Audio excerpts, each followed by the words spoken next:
Tradoon.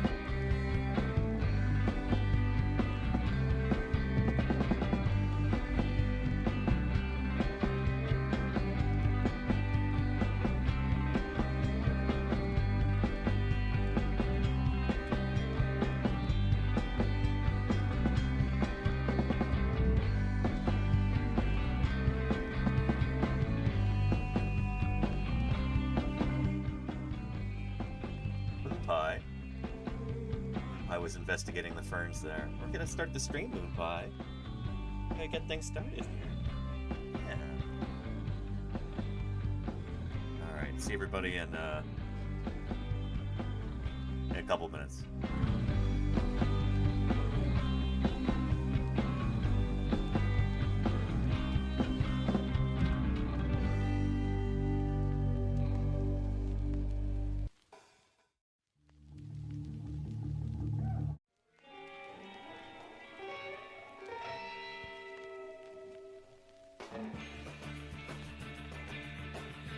Tradoon.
Girder.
Deinonychus lived in the early Cretaceous period, after Allosaurus and before Tyrannosaurus rex. One of the most fearsome hunters wasn't big at all. He measured close to 10 feet long and only 5 feet tall. Deinonychus, with his powerful jaw. Deinonychus, with his terrible claws.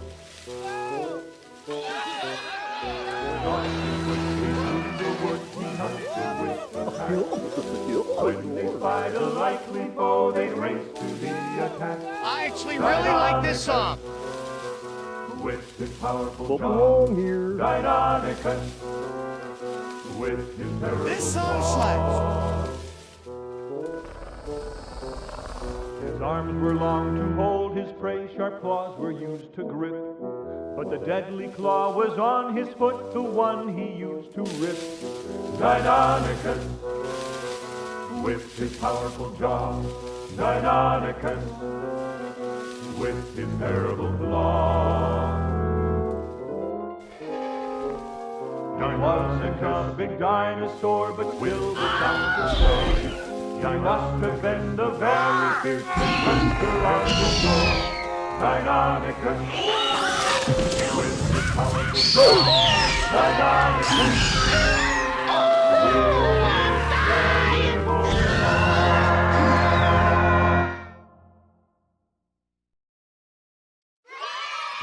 Well, hello, everybody, and welcome back to Paleontologizing. So good to have all of you here. Happy Wednesday to you, and hope you're ready for a fun stream today. We're going to be going over some fossil news. We're going to be doing some viewer Q&A. We're going to be looking at some videos. We'll do some metazoa as well. And after that, before too long, I'm going to be raiding into Balint of Science streams, and we're going to be having a scientist chat, like we do on Wednesday nights. It's become a Wednesday night tradition, and I've been looking forward to this all week. So I hope you're looking forward to that too. It's going to be a ton of fun. We've got a paper on genetics, Balint's field, to discuss. A potentially really, really cool discovery about how to modify genes in the human genome using something taken from birds. So it's dinosaur relevant as well. And then we'll be looking at another paper from my domain, paleontology, talking about how to, we went over it a little bit yesterday, I think, or the day before, looking at range of motion in the bones of dinosaurs, figuring out how their joints would work and everything, figure out how they walked, how they moved, all that good stuff. It's going to be a ton of fun. Anyway, if anybody is new here, then I'd like to give them an extra special welcome. Come on over. Welcome to Paleontologizing. My name is Danny Anduza. I'm a dinosaur paleontologist. You probably know already that a paleontologist is a fossil scientist. I work on dinosaurs in particular, so dinosaur paleontologist is what I call myself. Dinosaurs are what I study, what I publish on in the scientific literature, and what I dig up during the summers. So, yeah, if you happen to have any questions about dinosaurs or about other aspects of evolution or natural history, about extinction and biodiversity, or even just philosophy of science in general, do not hesitate to ask me those questions. That's honestly why I get excited about these streams. It allows me to do science outreach in a fun and interactive way. You can ask your questions and get them answered live in real time. So it's kind of what this is all about. So don't hesitate with those questions. Anyway, it's good to have you here, everybody. And let's see who's here in the chat before we jump into stuff like metazoa. Again, I started late today because I'm going to be streaming extra late with Balint.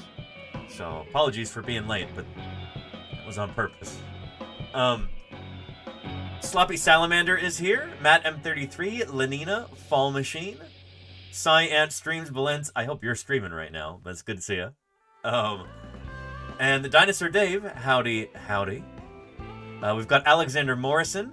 Welcome, Alexander. Good to see you. Grainy Pantaloons, hello to you. I hope you're having a good day. And Kodali. What's shaking, Kodali? Howdy, howdy. Avalon Angels and Sandwich Nom Nom. Mieza, how are you doing, Mieza? Hello, hello, it's good to see you back. Team Matt Tricks and Matt M33, welcome, welcome.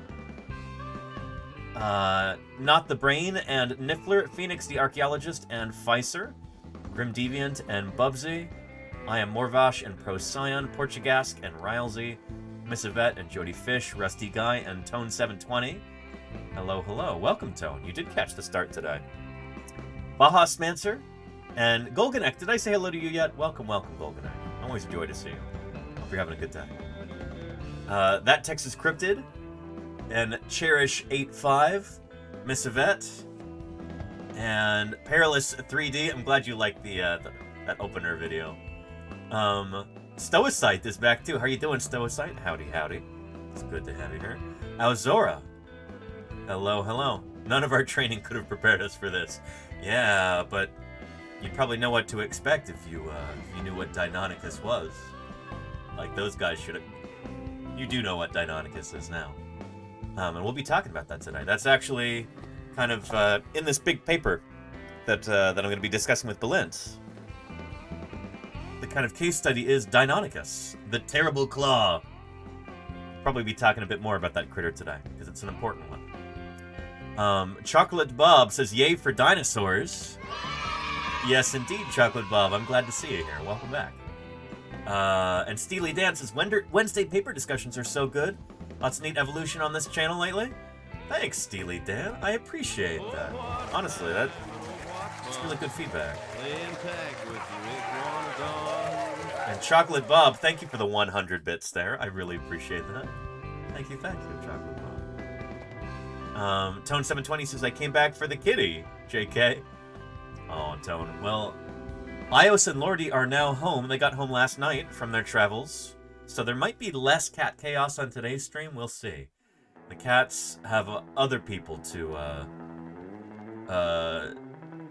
steal attention from in the house currently, which is, you know, there's positives and negatives to that. We might not see as much of the cats today, but we'll see. You already saw Moonpie at the very beginning of the stream, right? Kelladon K and Mommy Does, Jedi Mega Man and Lady Fiend, Might Shiny and Cast the Dreamer and Nubasaurus. How are you all doing? It's great to have you here. Alex Vixen, hello, hello to you. SV Harkin and Socrates Soju. Well, well, well, Socrates Soju. Long time no see. It's good to see you. Welcome back. Where did I used to see you? Was it on this channel or was it in Wild Earth's channel? Wild Earth's chat. It's good to have you back, Socrates. How have things been? Maybe both, says Socrates. Alright. Yeah, it probably was both, wasn't it? It's good to see you back. Yeah. You did Metazua? Oh, Miss Yvette, don't give it away, obviously. We're going to do that in just a couple minutes here. And Thordal says, I talked to GF yesterday about science papers, and why are some publications so expensive? Like $12,000 or more for that? Like, why? Because publication companies are greedy, that's why. I could sugarcoat it, but I'm not gonna, you know? Yeah. They know that universities or scientists will, like, have to pay for that. We give them our research for free. Sometimes we have to pay to give them our research so that then later they can profit from it, you know? Yeah. There you go, SB Harkin, yeah. Anyway, as I get ready to publish some papers this year, we'll be talking more about the publication process and stuff. And Deinonychus non-plumus. Jody Fish. That's one way to think about it. Yeah, they actually call it Velociraptor Enteropus in the book. Jurassic Park. That's a long story, but yeah. Yeah. Publisher rent. Yeah, exactly, Wamela. It's rent-seeking behavior, you know? Yeah. Go, Alex Vick. Anyway, before I forget, let's jump into Metazua here and see if we can figure out the mystery animal of the day. It just started, 11 minutes ago? It just turned over, so let's see if we can guess today's mystery animal. If any of you are seeing this for the very first time, this is a really cool game, web-based game, where there's one mystery animal of the day, and you have to try and guess what it is. You narrow it down using increasingly specific clades. Basically, we're using phylogeny. We're using the evolutionary tree of life to try and narrow it down. So, Dinosaurs lived a long time ago. They were terrible lizards, don't you know? Delta Rain. Carl smile. Thank you for those 2,000 bits. Holy cow, Delta. I really appreciate that. Thank you for that. Delta, you do not have to always come in here and throw bits. I really appreciate it, and it helps out. Don't feel like you have to do that, Delta. I'm grateful, but I hope you don't feel obligated or something. It's become such a pattern, and I don't even know what to say. You after a, you don't feel like you have to? Well, thank you, Delta. I appreciate you. Are you after a certain bits badge or something? Because it looks like you might have it. You're currently in first place for bits, according to the chat there, it seems. Yeah, or I should say, over here. When I look at it, it's up here. Everyone else sees it over here. But yeah, anyway, I appreciate you, Delta. And Waymland, we don't get free copies sometimes. I'm an author on several papers. I never got a copy of them. They don't do that. Yeah. Delta says, no, just got some extra money. Congrats, Delta. Get that bread. And I like science and science advocacy and what you're doing here. Thank you, Delta. It really does help. I appreciate it. Yeah. Sincerely. Thank you, Delta. And Moosey Fate says, oh, you owe yourself, Moosey Fate. Welcome back. It's good to see you. Here, let's, somebody gave me the name of a placental mammal. So a non-marsupial and non-monotreme mammal. And we'll start off there. Preferably a carnivoran. Zebra, caribou, walrus, wombat. A wombat's a marsupial mammal, but... yeah... Wolf, coyote, and it says werewolf. Don't you mean Wolverine? Mushrooms Are Jazz says human. You know what? Let's do that. Let's do a good old Homer sapiens. And, oh. It is a Boroeutherian mammal. Which includes lions and tigers and bears. Oh my, within carnivora. Plus pangolins and bats and hedgehogs and rhinoceros and Boroeutherian mammals are part of this clade. Let's go to mammals first on our big tree of life here.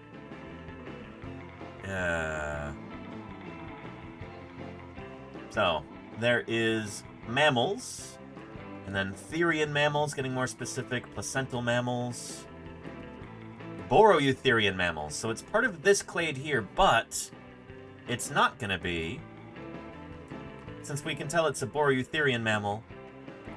We get human, and humans are Euarchontoglires. They are part of this group, the rodents, primates, and more. We can cross this off. It's not going to be one of these, or else it would have shown us Euarchontoglira, and it doesn't. It shows us Boroeutheria, which tells us that if we take a right turn right here, that's the wrong turn. Right turn would be a wrong turn. Take a left turn here. And we know it's got to be some kind of Laurasia theory. And so, in looking at this, somebody said coyote earlier, and I think I'll do that. We'll see if we can knock out carnivorans. Or maybe it is a carnivoran. We'll see. Let's try coyote. And yeah, so we were right, it is a Laurasia therian, but it's not going to be a carnivoran. So we can knock that out. We know it's not going to be a member of this group, carnivora. Not a lion, a tiger, nor a bear. Or a seal, a sea lion, a walrus, a weasel, an otter, a mink, etc. It could still be it could be a pangolin, but I kind of doubt it. Instead, it might be a perissodactyl. So give me the name of an odd-toed ungulate, chat. Could be a horse or one of their relatives. Could be a tapir or a rhinoceros. Gojira says zebra. It was zebra the other day. So I'm not going to say zebra, but... yeah. Golganek says tapir. Let's try tapir. Oh, shoot. They don't have tapir in this. That's unfortunate.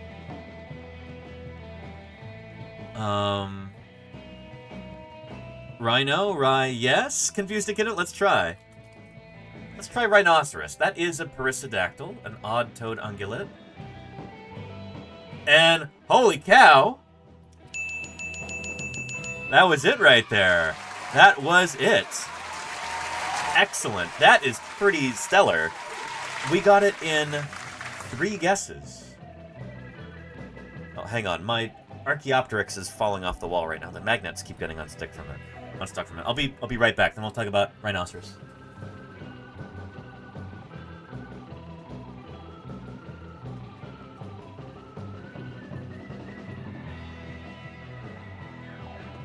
Get some better adhesive. But yeah, it was a rhinoceros. See, when you know your phylogeny,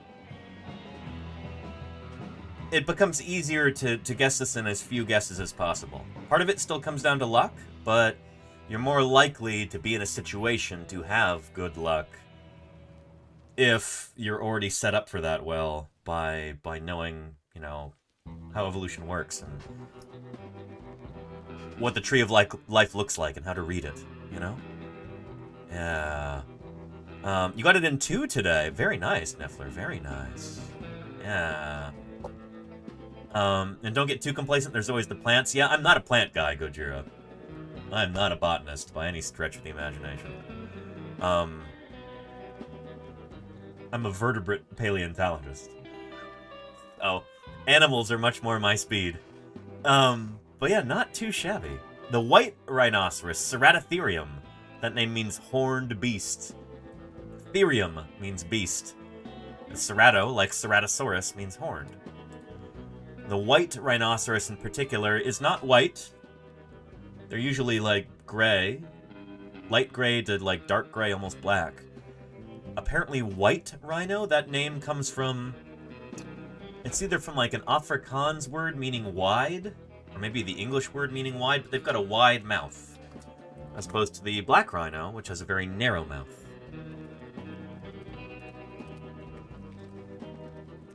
Yeah. There you go. So white rhino has got a wide, flat mouth. Black rhino, its mouth comes to, like, more of a point like that. Yeah. And this is also reflected in what they eat. So black rhinoceros are more picky about what they eat. They're more choosy. They've got a narrower mouth. They can select which bits of browse they want. They're more browsers than grazers, I guess, on the rhino spectrum.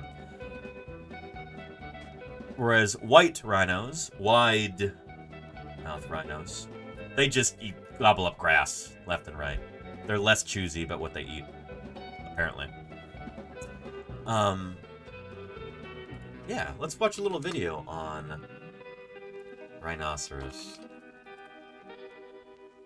Yeah. Let's see here.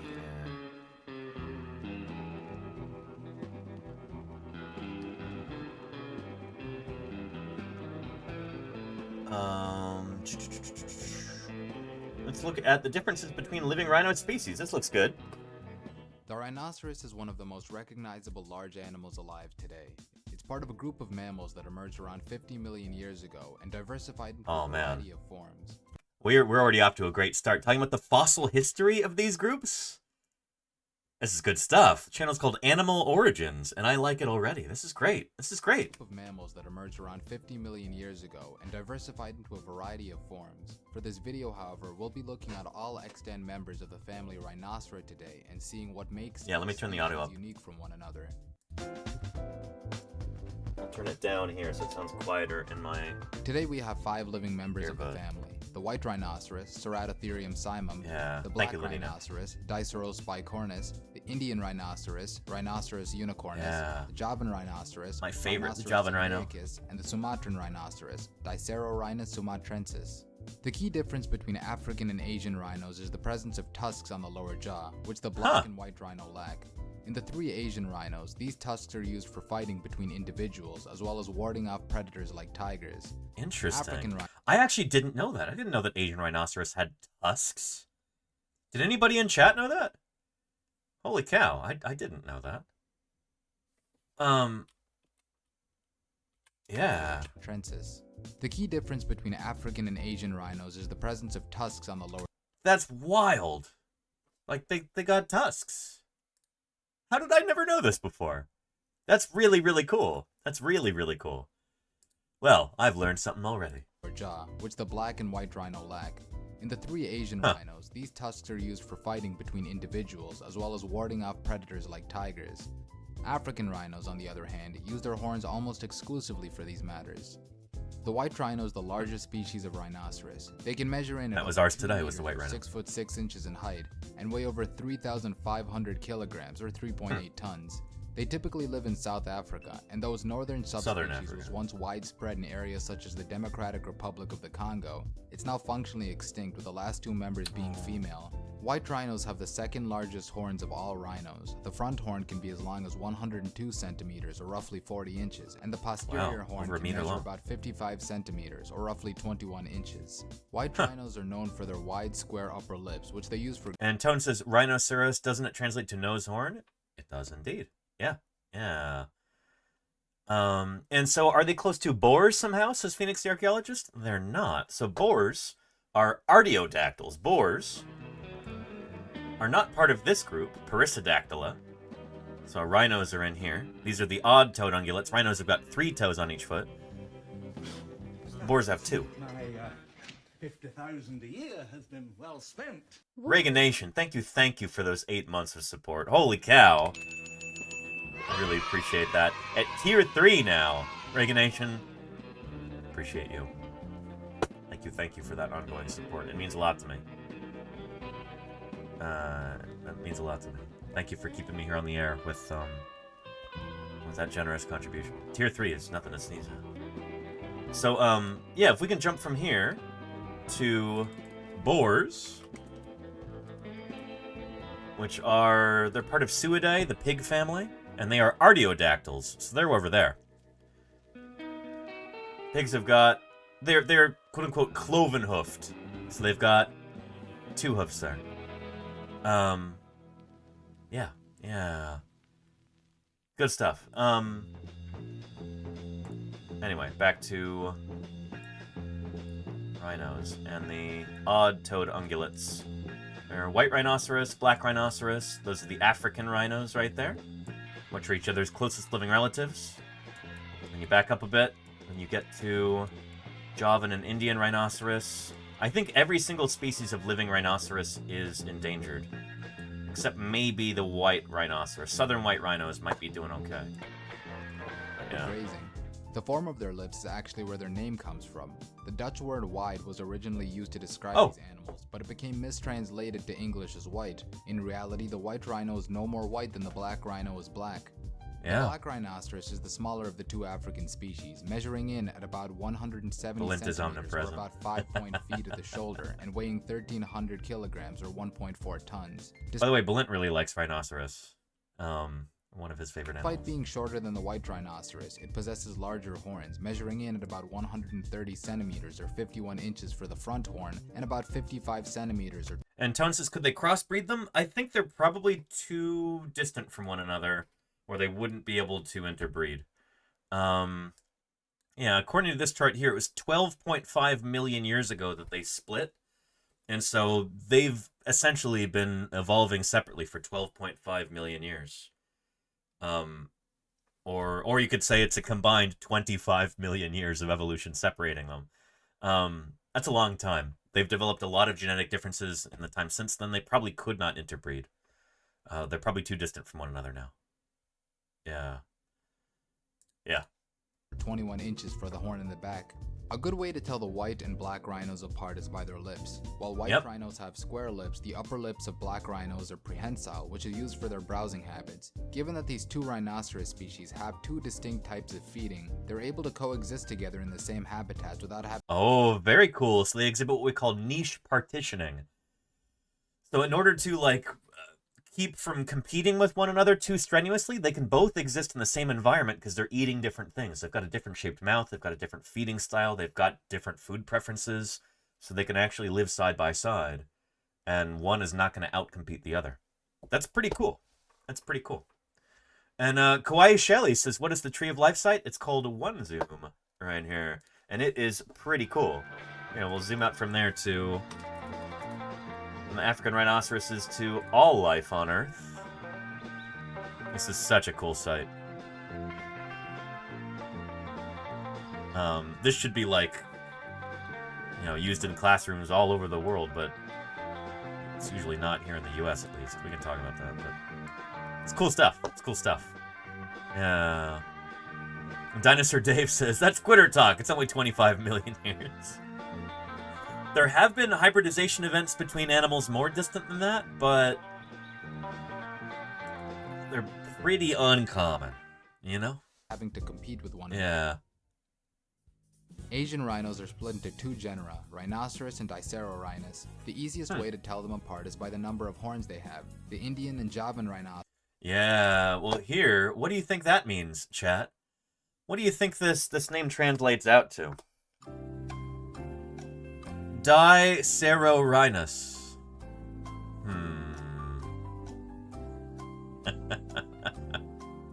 Yeah. Oh, shoot. The soundboard... I wasn't trying to go there. Yeah. Die, two. Cero, horn. Rhinus, nose. Two, horn, nose. Number of horns they have. And there you go, Simfing. Yes, welcome, Simfing, to Paleontologizing. Two horn nose. Yes, indeed. Rhinoceros have only one horn, whereas the Sumatran rhinoceros has two.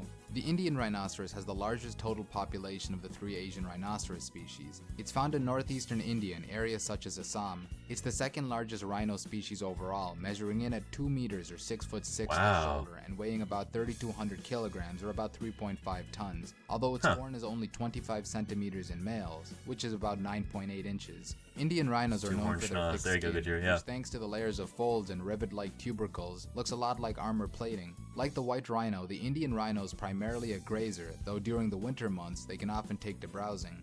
The Javan rhinoceros is very similar to their larger Indian cousins, although they're much smaller. They're about 160 centimeters or 5 foot 2 inches tall and weigh about 1,200 kilograms or 1.3 tons, and they have horns that are as short as 20 centimeters or 7.8 inches.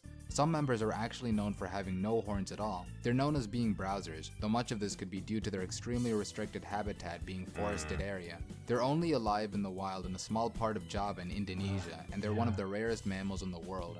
The Sumatran rhino is perhaps the most bizarre looking of all the rhinoceros They're species. so cool looking. This rhino is 150 centimeters or 4 foot 9 feet tall at the shoulder and weighs about 950 kilograms or a little over 1 ton. It has two. Oh, Netherfire asks a fantastic question here. It's one that I was considering pausing to explain myself, but we were just kind of cruising by here. What's the difference between grazing and browsing? This is something that I was talking about with Lordy recently. Grazers versus browsers. They're both herbivorous, and these are not, I want to emphasize, these are not like groups of animals. This is kind of like, it's just a way that we kind of like describe animals. It's like they belong to this category over here, you know? It's like saying fast animals versus slow animals, or big animals versus small animals. It's not like all the big animals are related to each other and they're not related to the small animals. It's just a way to kind of like describe something about them. It's describing an aspect of them. In this case, browsers versus grazers.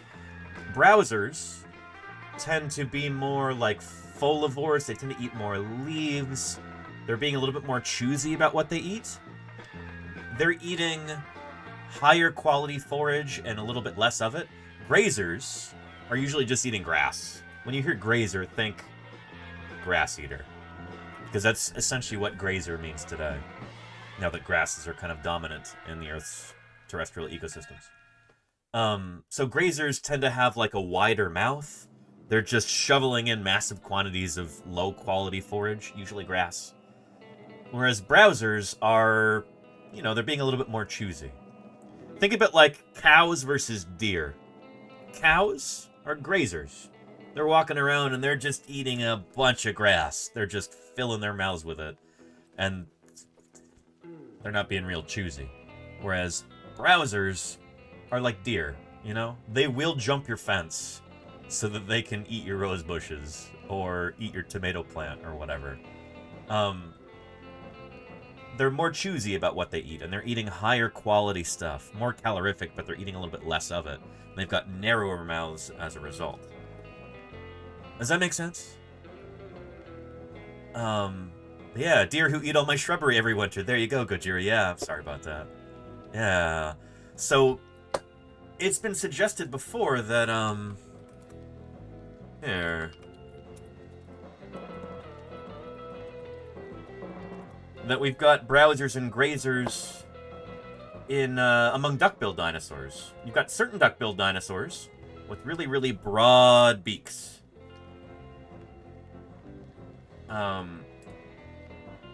Like a good example would be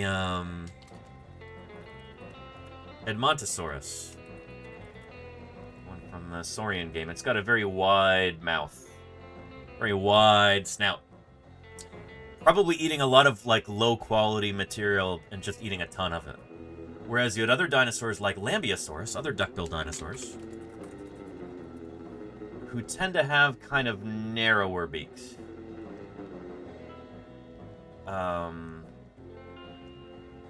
At least that's often the way they're portrayed. They're not the narrowest of beaks, but much more narrow than that of larger, wider-beaked hadrosaurs. And so when we see that, when we see a difference in the shape of the mouth among dinosaurs, we can make inferences and say that these guys are probably a little bit more choosy about what they're eating because they've got that different shape to their mouths.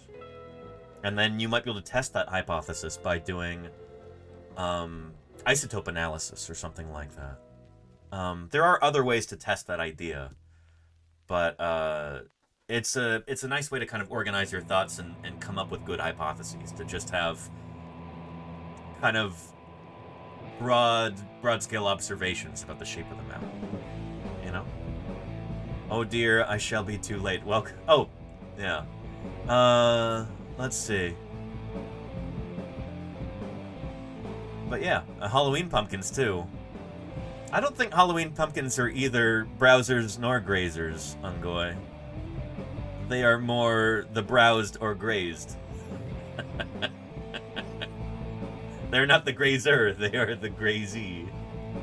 Or the grazed. I know that's not what you meant, Ungoy. I'm just making it good. But yeah. Yeah.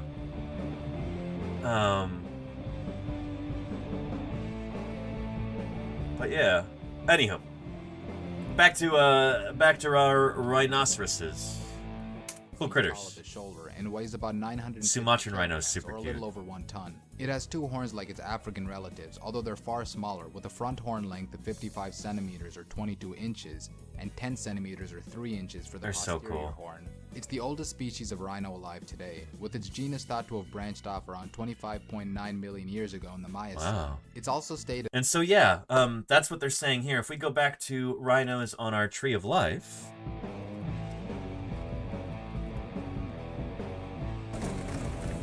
Oh, what's this? Notorious Afro, thank you for the follow. Welcome to Paleontologizing. Good to have you here. So, we've got our rhinos there. And this is saying, that video said, what? That Sumatran rhinos are the earliest diverging? 3 inches for the posterior horn. It's the oldest species of rhino alive today, with its genus thought to have branched off around 25.9 million years ago in the Miocene. It's also stated that the Sumatran... Yeah, so... there it is. And sure enough, Sumatran rhinoceros... right there, it is the earliest diverging rhinoceros. So, like, the first genus to split off from, like, the main line of rhinos, and then you've got these other species that split off later. So, I guess in in like phylogenetic parlance, when we're talking about like the evolution of different species, you would say that this is a quote-unquote primitive, use kind of an old-fashioned word, a primitive species, or a basal or early diverging species would be a better way to put it, because they diverge pretty early on. Yeah, they're kind of nearer the base of the tree in this case. Does that make sense? If rhinoceros start here, rhinoceros split off from tapirs about 43.4 million years ago, and then you get Sumatran rhinos, are some of the first rhinos. Like that's an early diverging branch, and they're still around today, which is really cool. Yeah. And Patrick Crusader, yeah, rhinos are not that aggressive. It's yeah.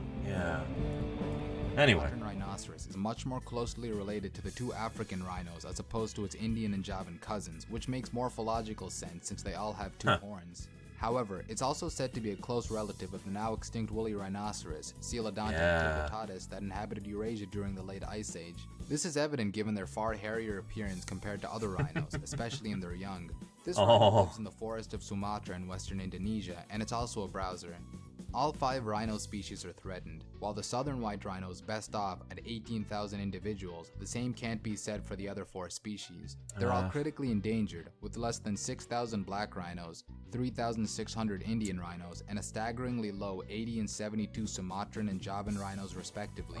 That's not even including the northern white rhinos, which, as stated before, is a functionally extinct species. There's only 2 of them. Poaching, especially for the illegal animal trade, has decimated this animal, and without direct intervention, it's unlikely at this rate that these animals will survive much longer. Yeah.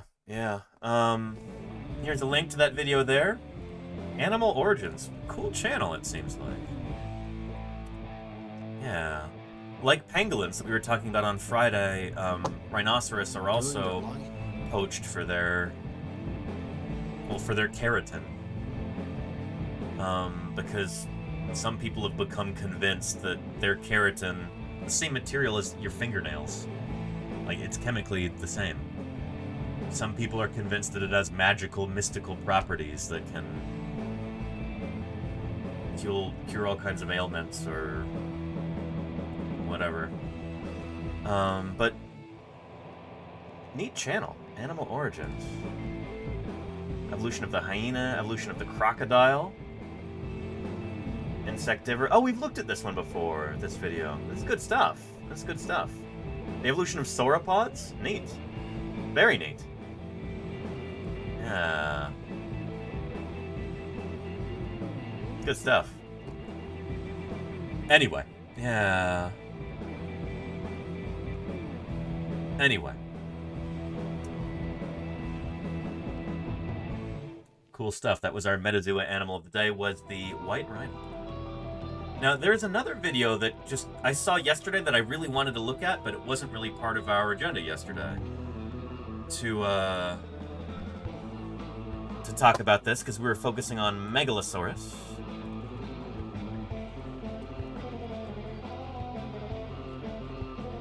But those of you who are longtime viewers of this channel, you know the story of B-Rex. That Tyrannosaurus Rex specimen, a T-Rex specimen from the Hell Creek Formation of eastern Montana, near the town of Jordan. It's the first ever female T-Rex. First time we've ever actually been able to sex a dinosaur to be able to determine whether it was male or female. You know that story. We're gonna take a look at this. Who was Bob Rex? It's named after Bob Harmon. But this just came out yesterday. Let's take a look. Let's hope it's good. This is a story that's near and dear to my heart, because not only have I worked extensively in the Hell Creek Formation like this, but I've worked with a lot of the key players from this story. People like Bob Harmon, for whom B-Rex was named. People like Jack Horner and John Scannella and Denver Fowler and Liz Friedman Fowler. So, yeah.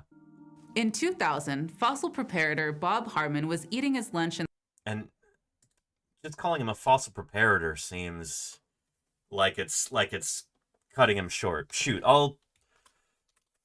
let me show you a clip first to help introduce this, because I guess they're not going to quite do that.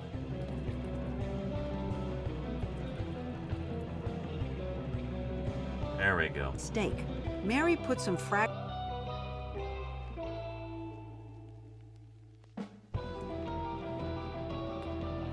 There we go. Take a look.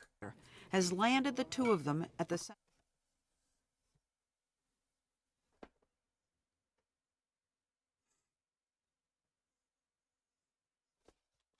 So yeah, right here, we've got Denver Fowler. He was my mentor in the field, my crew chief for like 5 or 6 years out in Montana. Liz is married to Denver. That's Liz Friedman Fowler. She specializes in hadrosaurs. She's kind of like one of the world authorities on hadrosaur evolution. And I think that's Holly Woodward Ballard right there.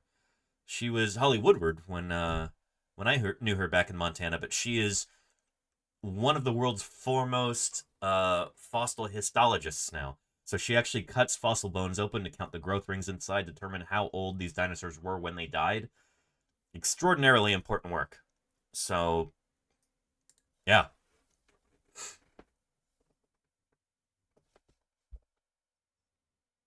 And this is Bob Harmon.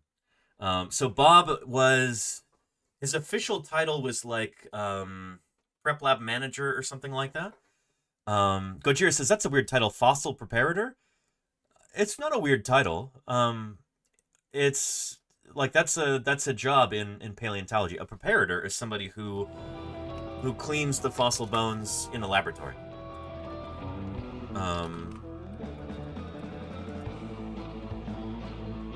Yeah.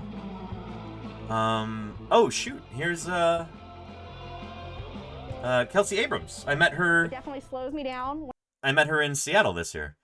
But yeah, she's a fossil preparator. Hello everyone. Welcome to the Fossil Preparation Lab. We process fossils from all around the world here at the Berks Fossil Preparation Lab. Fossils everywhere from Seattle to African fossils to Antarctic fossils. So I'd like to show you around, show you how we need to bring her on for an interview here because she's super cool. And how the whole thing works. She gave me a personal tour of the prep lab and the collection space at the Burke Museum back in September. I was visiting Seattle with Lordy for our birthdays, because our birthdays are one day apart. And I go up to the lab window there, and I saw a Triceratops horn there in the window of the lab. I could probably show you a picture. Let's see, September 2023. There we go. Yeah. Yeah, so there is the prep lab. This is the Fossil Preparation Laboratory. Why is it so blurry? Come on, load. There we go. I saw this horn there. Triceratops horn in the window, and I went, that looks awful familiar. I think that might be a Triceratops I dug up. Because Denver Fowler and I, and our crew, we were kind of glommed on to the University of Washington crew. That's the crew for whom this is their home museum. We were kind of glommed onto them in 2014 because they needed to get some dinosaur specimens for their new museum hall, and they didn't really have any dinosaurs. They're mammal people. So they were working on, teensy little fossil mammals. Like, here, hang on. Let me show you one.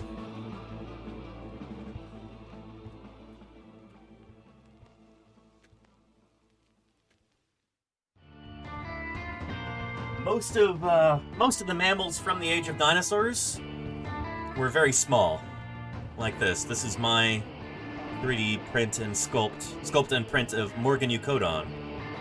This is about typical size for our ancestors during the age of dinosaurs. While dinosaurs reached tremendous, astonishing sizes, the biggest animals to ever walk the earth, our ancestors, almost universally, were tiny, tiny, tiny. This is actually, I printed this slightly too big, and this is basically what almost all of them looks like. Like mice, like shrews, like rats, like gophers, like miniature wombats, stuff like that. So anyway, the University of Washington was used to digging up these guys, Mesozoic mammals, tiny, tiny, tiny little bones. The biggest Hell Creek mammal bone, I think, is like this big. It'd be like a femur from an animal like Didelphodon. So they didn't really have any experience in digging up dinosaurs, and they needed some dinosaur people to kind of give them some pointers, and they asked us to show them how we dig up dinosaurs. So we did that in 2014. And so Denver Fowler knew that they needed a Triceratops for their new haul, and he had geotagged a Triceratops skeleton that he had found in a previous season. And so he decided to give it to them. He gave them the coordinates and everything, and then they went to go dig it up for their museum. And it was called Denver's Trike. That's what the Burke crew named it. And I thought maybe this was one of the horns of Denver's Trike. And so I'm there in the laboratory, I'm there outside the viewing lab here, because this is like open to the public. There's glass, you can like look in and see what the fossil preparators are doing.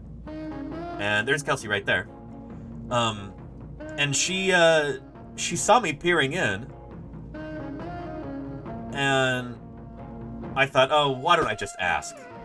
So there was a table right behind me when I took this picture, like a kid's table for kids to sit down and like color in dinosaur coloring pages. There's a bunch of crayons everywhere too, all broken crayons. So I take one of these broken crayons, I turn one of the pages over, and I scrawl out in crayon, like, hey, is that Denver's Trike? And I think I knew the specimen number at the time too, so I wrote that. And I'm like, I was on the crew that dug up Denver's Trike in 2014 with Denver Fowler and Greg Wilson. Yeah, and so like I hold this up to the glass, and Kelsey walks over and she looks at it. She goes, and she disappears, and then she reemerges from a door on the wall next to me, and we get to talking for a little bit. And she's like, "Would you like a tour of the lab and the collections?" And I said, "Yes, please." And so it was pretty cool. I got to see the rest of Denver's Trike, this Triceratops that I had helped dig up. And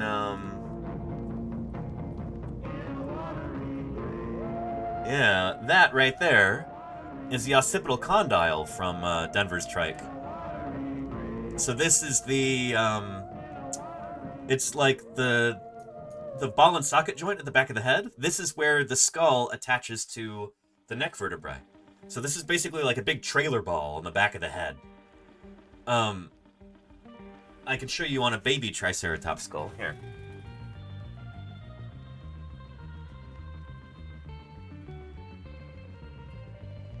My 3D printed UCMP baby Triceratops skull. And it's got that little occipital condyle right here. It's just a little trailer ball right there. This is from a baby, you know? There it is from an adult. A fairly large Triceratops. Not the biggest, but pretty big. Lordy says, do we have one of those on our heads? Not really. In mammals, it's different. It's not a single one. It's often like kind of two-pronged. And in humans, I don't know if we have. Let me look. Occipital condyle. Yeah, so in us, it's like kind of two-pronged. Those two little green bits there. There's the back of a human skull. But yeah, in dinosaurs, it's just a ball. Or something close to that. In mammals, it's often two-pronged like this. There you go. Yeah. The occipital condyles. Yeah. So anyway, there it is for Triceratops. So it's pretty cool. Anyway, my point in describing this is talking about, a preparator.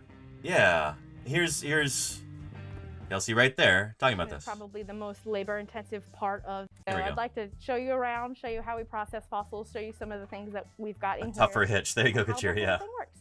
Fossil Tougher to preparation pull their is heads probably off. the most labor-intensive part of the paleontology process.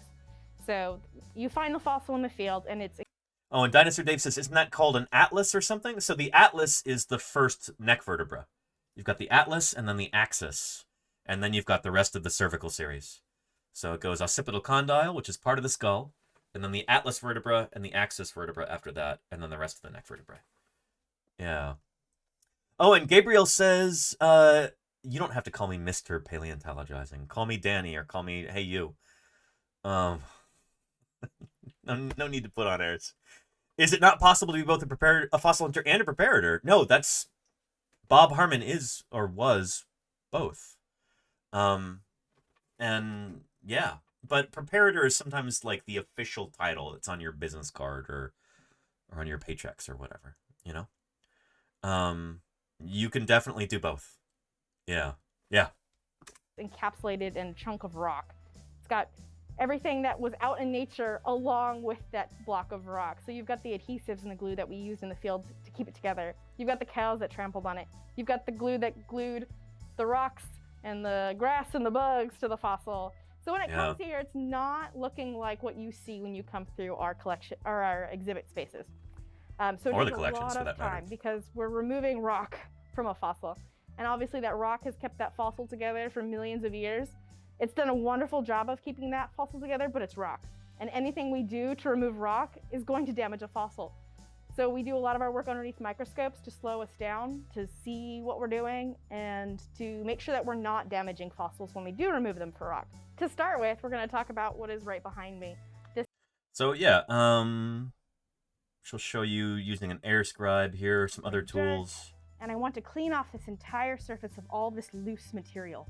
It's a great video. A solid surface, the bone and the rock that hasn't started to go. Yeah. So the large majority of our fossil preparation actually happens underneath microscopes. Most of our specimens you can put underneath a microscope. Again, this is going to improve the quality of the fossil preparation, the quality of the research. The specimen will look a lot better when it goes on display. The microscope really, really is my main tool. After the microscope, my main tool are needles. Again, I keep talking about my love for weak tools. Needles are my favorite. I've got a variety of needles that I use in different thicknesses, and I hand. And this is often a very personal thing, like different needles the preparators use. A lot of preparators are very loath to share them. Because it's like, it's your tool and you've gotten used to how it works and like you get to know it and like you don't want anybody else using it. So sharing needles is not a good idea. And sharpen them to the point in that fossil I want preparation. So right here I've got a very small mammal skull that I've prepared in this last year. You can see it, that's the eyeball, the orbit. The orbit, that's the snout, the nose, it's missing. It's got a very convenient bite-shaped mark missing. And then the back of the skull's been missed. But this entire skull I prepared using needles underneath a microscope at higher magnification. And again... Anyway, that's a fossil preparator. That is Kelsey Abrams, lab manager at the Burke Museum. Here is a link to that video if you'd like to bookmark it for later. Good stuff. And she's on my short list of interviewees to have here on Paleontologizing in the nearish future. Anyway, back to what we were talking about here with Bob Harmon. So Bob Harmon is he did work in fossil preparation. He wasn't like... Bob did everything. The man was a force of nature. And, yeah, shoot. You'll see. This is going to get us back to our video here with PBS Eons, because that T-Rex specimen is named after him. That's why it's called B-Rex, after Bob Harmon. Yeah, here, take a look at this if you haven't seen it before. Started back. Yeah.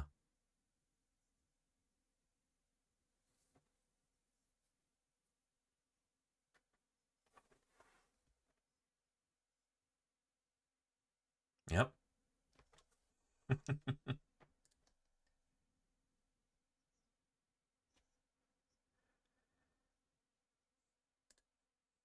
So, I say this every time we talk about Bob Harmon, but I used to work with Bob in the field, and everyone looked up to Bob. Bob was just a force of nature in the field. If you had a problem, if you had some sort of thing you were trying to figure out, if you called Bob, and Bob would sort it out. Jack Horner, my old boss, actually discovered Bob in the field one time. Here, I can... Let me find that book. Hang on a sec. That should be over here.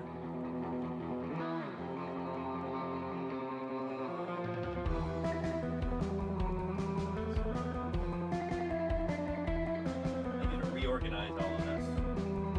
But, there's the complete T-Rex. Let's see.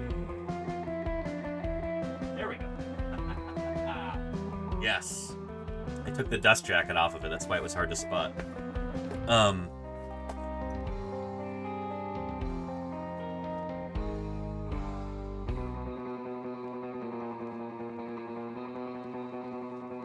So Jack Horner's got a little passage in this when he talks about discovering Bob Harmon in the field. He was out there looking for T-Rex one day, and then something interesting happened.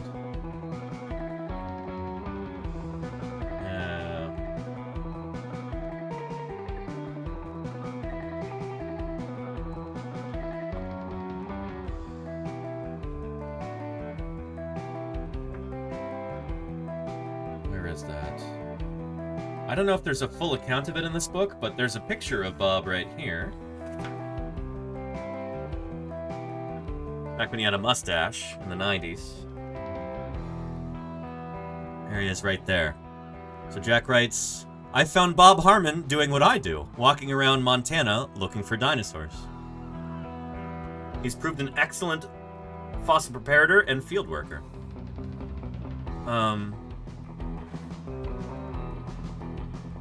The story goes, I'm not sure if I'm going to be able to find it in time, but Jack was out prospecting for fossils one day. Oh, here we go. I found it. Excellent. So Jack says, Pat's crew chief for the T-Rex dig was Bob Harmon. He says, I didn't recruit Bob, I captured him. Bob is a rare specimen. Absolutely.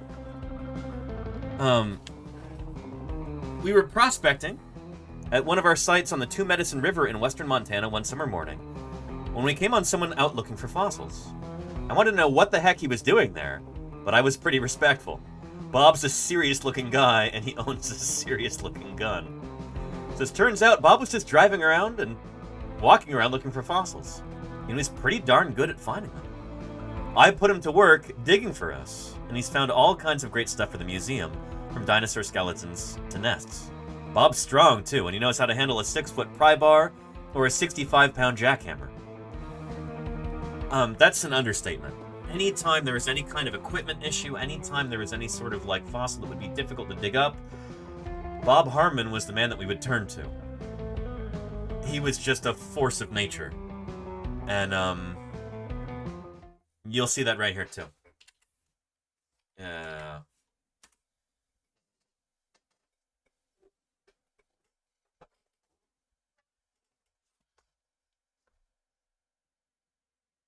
Oh, and shoot, I forgot, I usually say this too.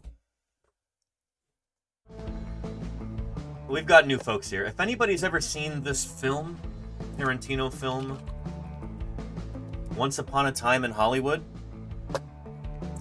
great movie. There's one character in this where I'm like, holy cow, I've met this person before. Not actually, but this is an archetype. This is the same guy. It's Brad Pitt's character in that film.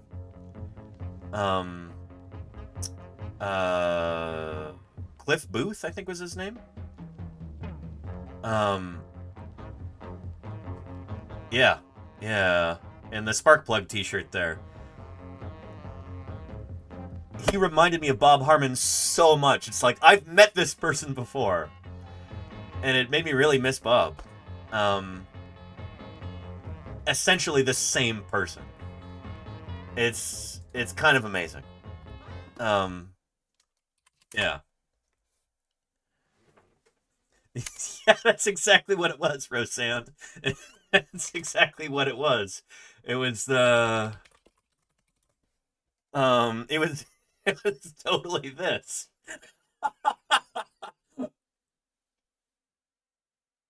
Bob Harmon. 1,000,000%. That's what it is there. Yeah, yeah. 1,000,000%.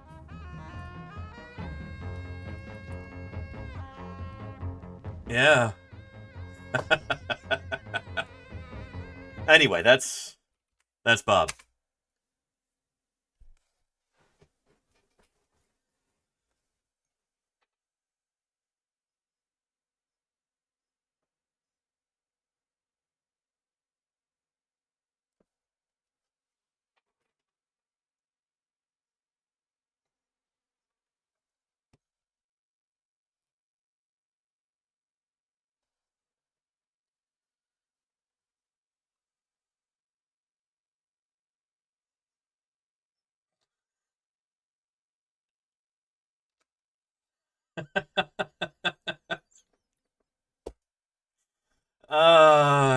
One more time, one more time. Yeah.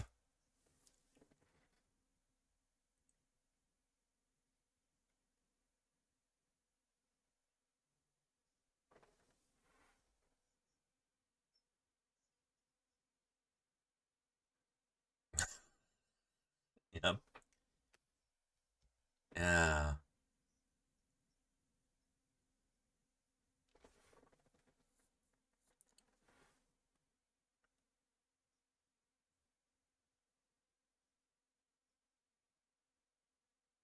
And there you go, Charlie's Dragon. Yeah, yeah.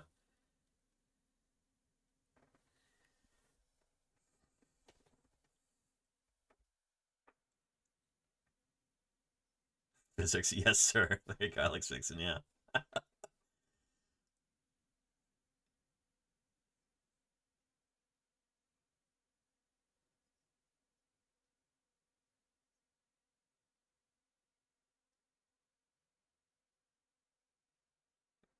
Yeah. Jack's not sentimental about these things.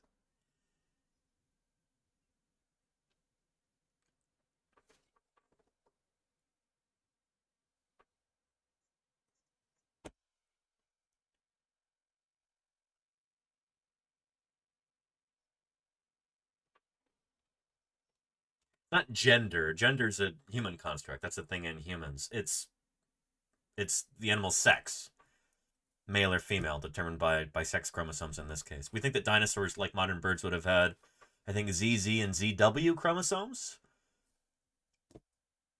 But it's hard to say, as we'll see in the next video. But yeah. Yeah.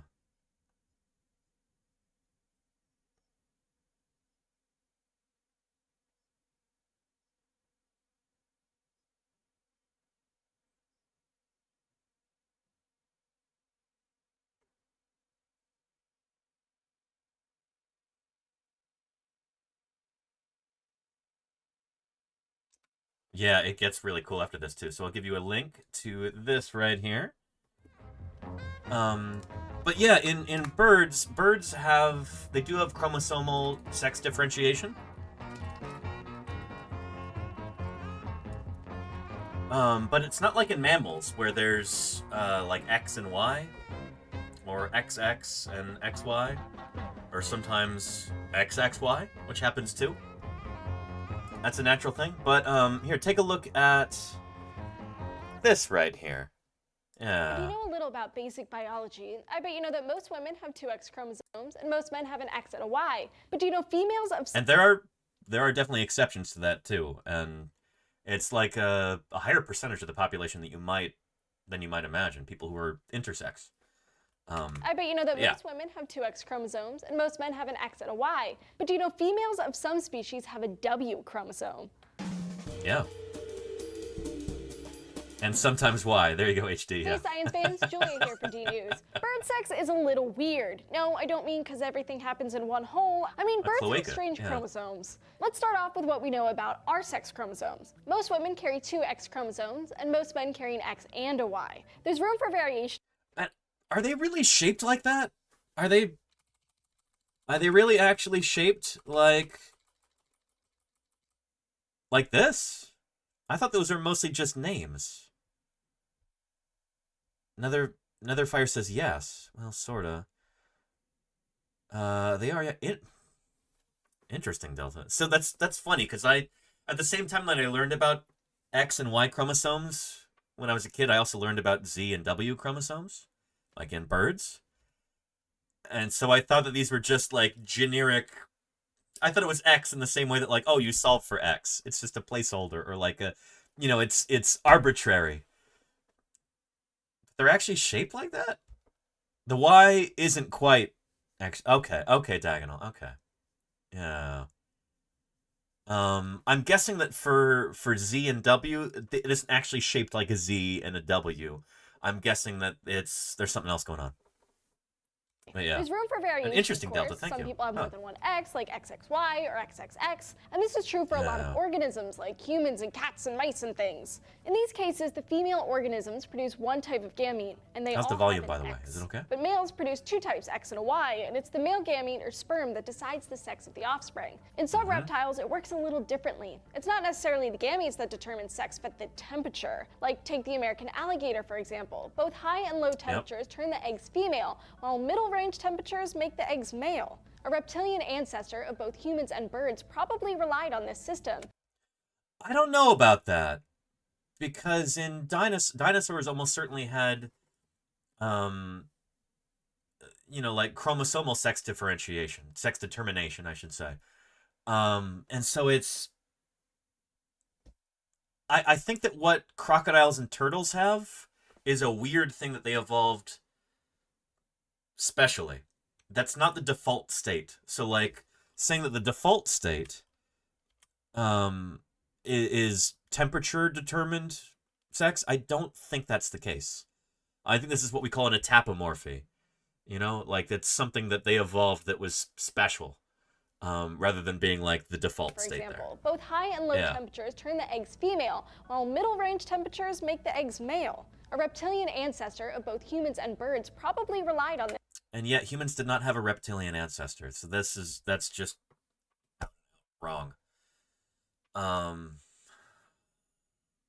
It's such a common misperception that you even see it in science videos, but mammals did not evolve from reptiles. When we're talking about creatures like Dimetrodon, which was like a mammal ancestor, this is not a reptile. Sometimes these would get called mammal-like reptiles, and when I was a kid, all the kids' books would say, oh, mammal-like reptiles, mammal-like reptiles. But this is not a reptile, it did not evolve from a reptile, it never was a reptile.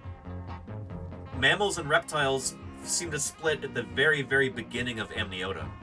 So like as soon as you have creatures that start laying eggs on land, not in the water like amphibians, but the moment they start laying their eggs on land, then immediately you have that split between the reptile lineage and the mammal lineage. Or respectively the sauropsids and the synapsids. Dimetrodon is a synapsid, and this is on the line to us, to mammals like us. So yeah. It's better to think of this as a proto-mammal, like Gojira says there, rather than a mammal-like reptile. That's such an outdated term, So yeah. Anywho. System. But give or take a few million years and something else entirely emerged. Birds have ZW chromosomes. Yeah, you heard that right. Z and W, which stands for very weird. Okay, not really, I just made that up. But the Z and W chromosomes look nothing like the X and Y ones. They don't even share any genes. But they are kind of similar in that the W chromosome is shrunken, just like the Y is in our chromosome. But wait, it gets weirder. In birds, males are the homomorphic sex, meaning they are the ones with the double Z's, where the females are heteromorphic and have their own chromosome. They get both the Z and W chromosomes. But interestingly, in a recent study published in the journal Nature Communications, found that the W chromosome does not have the genes that lead to the development of the female. But the researchers think that the W is a buffer, and that the organisms need 2 copies of certain genes, which makes sense, so no just Z birds have ever been found. According to another study published in the journal Science Progress, the Z chromosome is large and contains almost all the known sex-linked genes. So it's the presence of the number of Z chromosomes that change the sex of the offspring. 2 copies of it produces a male, 1 copy plus a W chromosome produces a female. But why did they evolve this way? Researchers think that sex chromosomes evolved from autosomes, and the split between ZW and XY systems happened a long time ago since they don't really share any genes. Maybe birds got this flip-flop gene setup because of sexual selection. Many species of birds have males with extreme characteristics. Think of like a peacock. That big tail might garner some womanly affection, but it doesn't enable them to fly. If a female were to get these traits, maybe it would be detrimental. Maybe they'd be more attractive to predators. So I think the counter argument to this is in our favorite exploding bird. You know who I'm talking about, chat.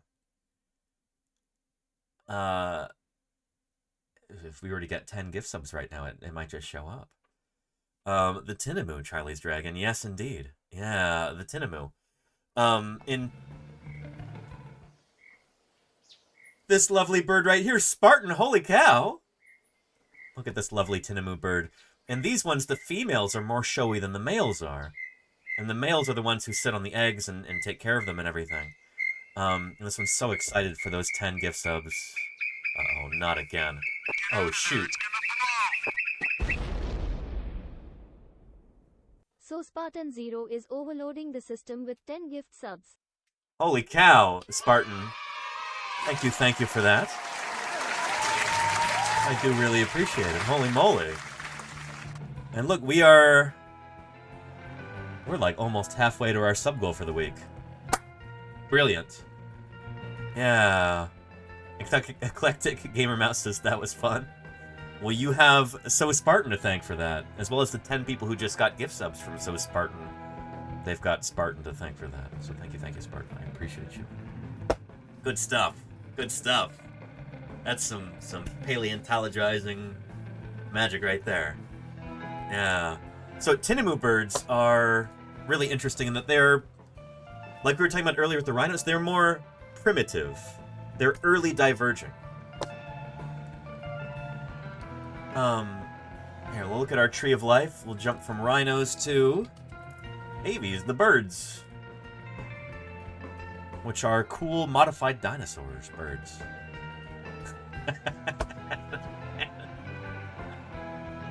And it says...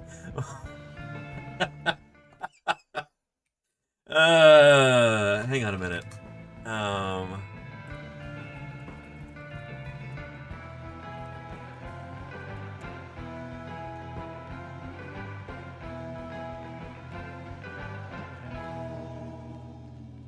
Let's see here.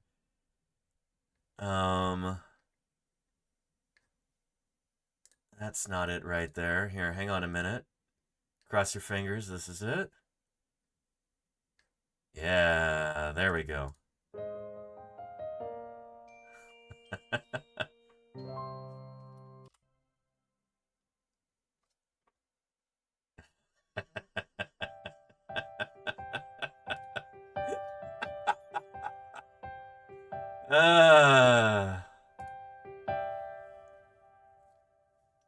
And it asks, why do birds suddenly explode? Every time you are near. Just like me, they are grateful for 10 gift subs from So Spartan. Good stuff.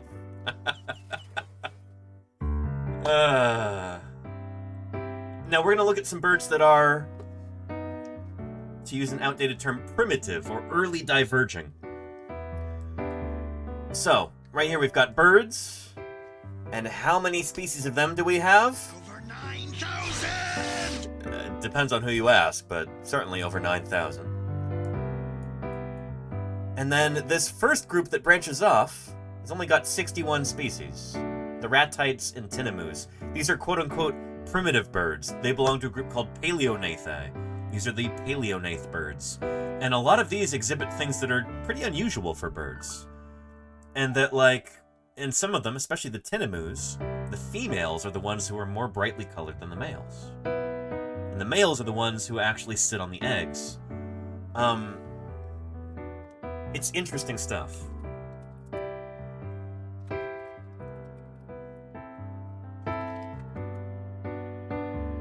Yeah. Here, take a look. On Animal Fact Files, we're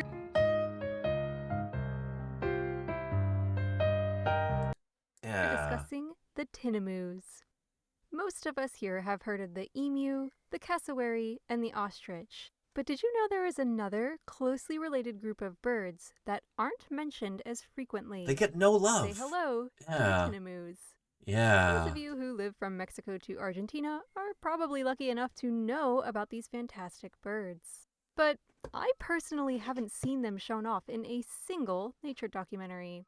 Well, that ends today. At least if you count these videos as nature documentaries.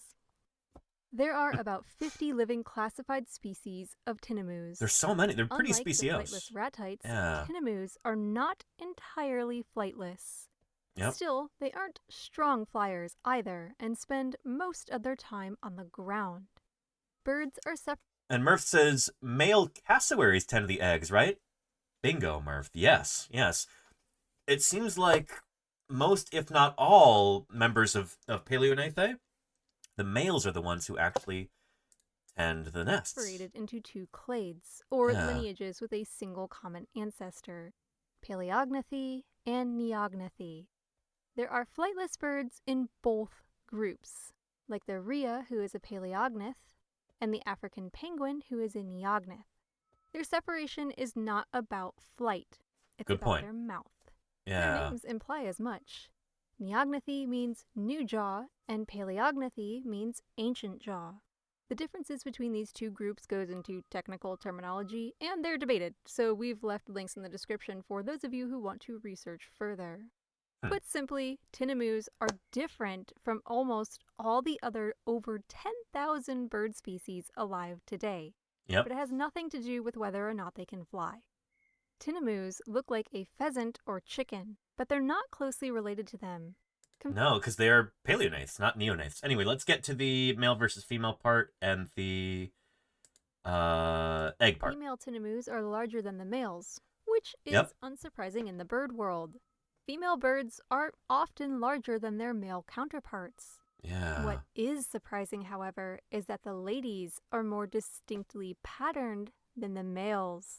Which is really unusual. In almost all other birds, the males are the ones who are more brightly colored. But in tinamous, the females are more brightly colored. It's not like they're super flashy or anything. They're not cardinal red or, they don't have RGB lighting or anything like that. But they are more brightly colored than the males are. And that might be because the males need to stay camouflaged because the males are the ones who sit on the eggs the whole time. The females just buzz off after they've laid their eggs in the male's nest. And the male, he becomes, single dad after that. And then a bunch of different females will come visit him and mate with him, and then they will lay their eggs in his nest. And then he's stuck with the kids after that. Yeah. Most birds are the opposite. Yeah. It should be noted, however, that as a whole, tinamous are generally drab in color. This helps them blend in with their environment and avoid predation. Depending on the species, some of these birds are described as solitary outside of the breeding season, but other species flock in groups numbering up to 100 Is it the male or female members. that explodes? It Some depends, tinamous HJ. females form groups of up to 4 members I think it's that a may male. remain together for years and are seen together no matter the season. When a group of females come upon a male, he'll put on a display and use his voice to let them know he's an attractive mate. Here's another call, since it's easily become one of my favorite bird calls.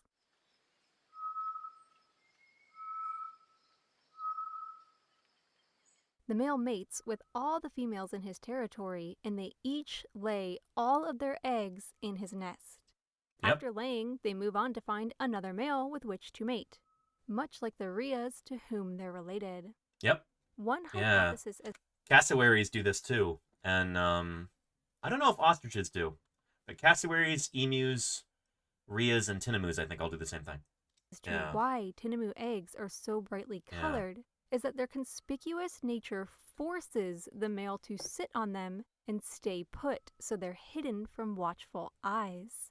This gives the ladies a chance to seek out other partners. There can be upwards of 16 eggs in a nest, and the male does all the... Interesting stuff. So, like, when we were talking here about the...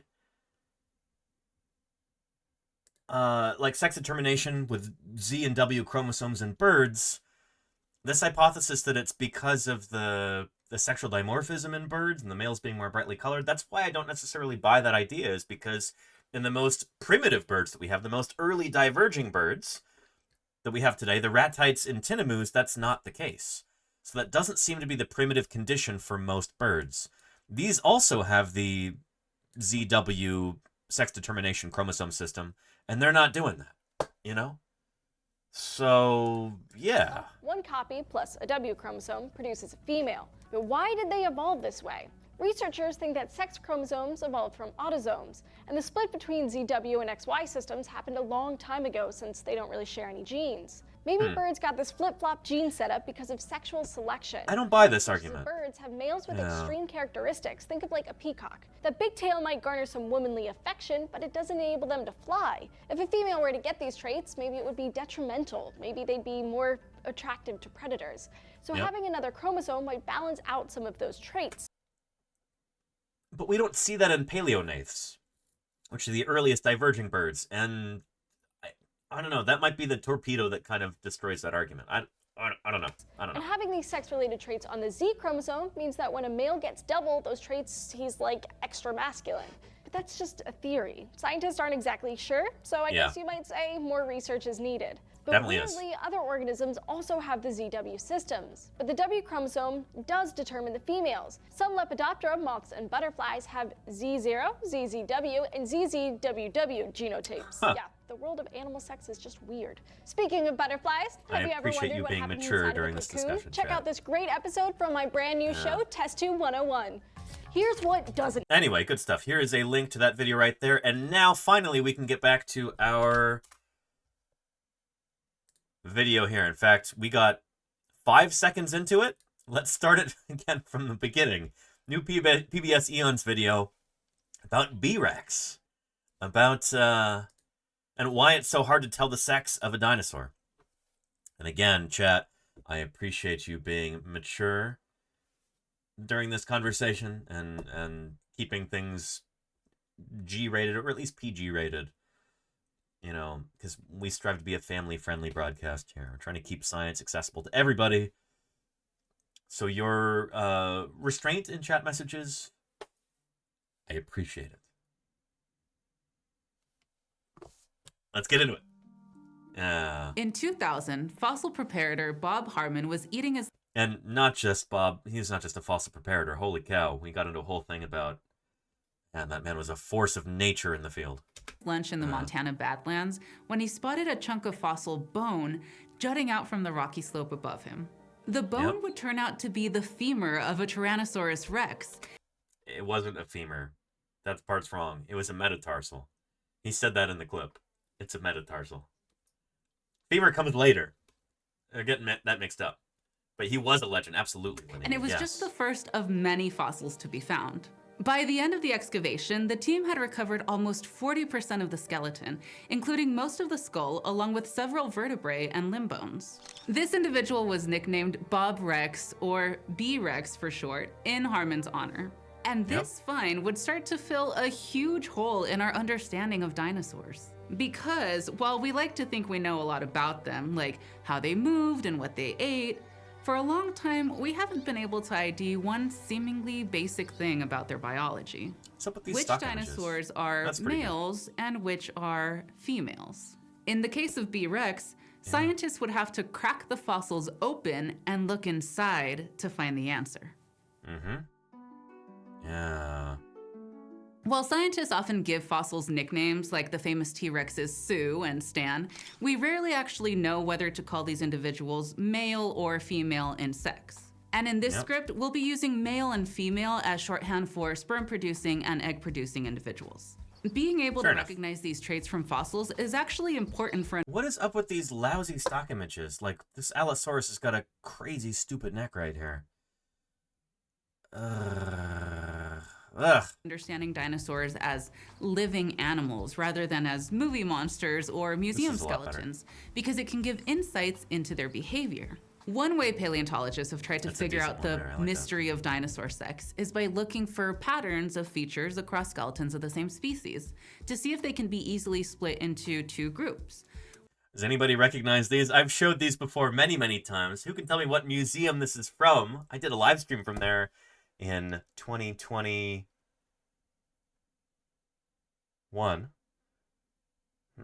It is MOR Gimpleg. Yes, indeed. It is Museum of the Rockies. Yeah. Good stuff. And Mushroom Search As says, Allosaurus, Latin for a stupid neck. That's Latin for different lizard, I believe. But, that would be more amusing. Yeah. One group having the feature and the other not, for example. And this is because many of the close living relatives of dinosaurs are sexually dimorphic, which... to a point. It's odd that they're showing birds during that line. Birds are not sexually dimorphic in their skeletons, as far as we can tell. The skeleton of a male bird and a female bird will be identical, except maybe for size. But you might have a small male and a large female, or a large female and a small male, and it's like size is not a good way to determine who is male and female just from skeletons. This is the problem with birds, and it's proved to be the problem with dinosaurs as well, is they don't seem to actually vary in terms of their skeletons. Birds can differentiate each other male from female because they'll have different plumage. You know? You've got these look like wood ducks. Not an American wood duck, but another kind of wood duck maybe. Male, female. Very clear difference right there.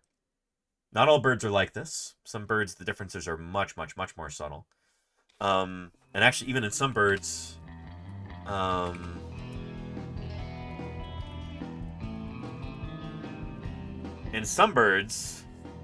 you can get a half and half. This is called gynandromorphy. This is a cardinal bird who is half male, half female. It happens. Nature is full of all kinds of interesting, like, gray areas and like, yeah, really interesting. Yeah. Isn't that neat? Yeah. Gynandromorphic birds. Yeah. A very unusual northern cardinal spotted in Erie, Pennsylvania. Its right side is brilliantly red, while its left side is a modest brown, with both sides perfectly split down the middle. The reason for the color split is remarkable. The left side is biologically female, while the right side is biologically male. Genetically, the two halves are as closely related as brother and sister. This is known as bilateral gynandromorphism. It's rare, but it does happen.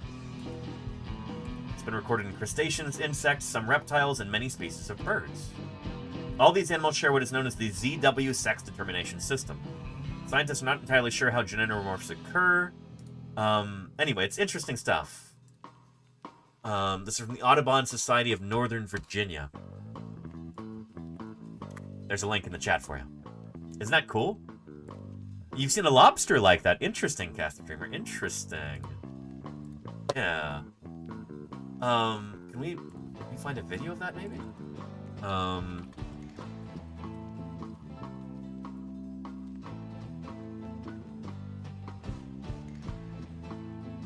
Oh, here's one from SciShow. Oh, of course they'd have a video on this. Excellent. Good stuff.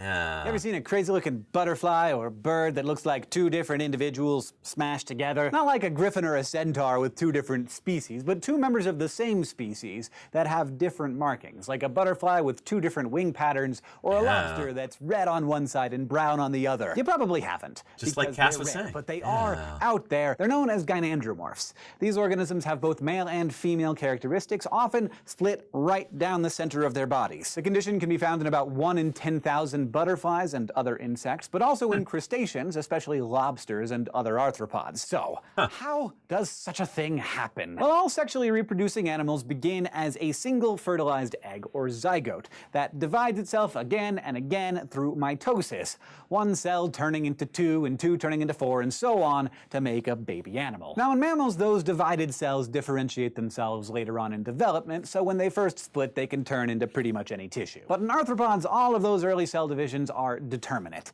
That means that every cell has a particular inflexible destiny from the very beginning. So for example, when a butterfly zygote first divides, those first two resulting cells will each determine the left and right sides of the animal. Oh, well, you can see where this is going, chat. You can see where this is going.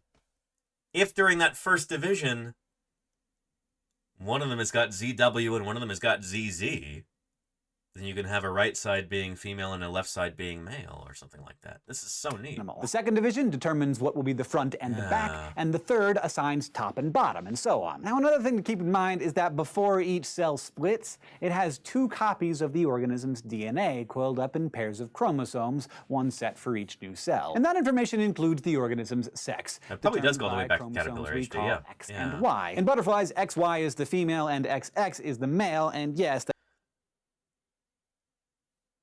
I didn't know they had XY and X. Interesting. Lepidopterans have that?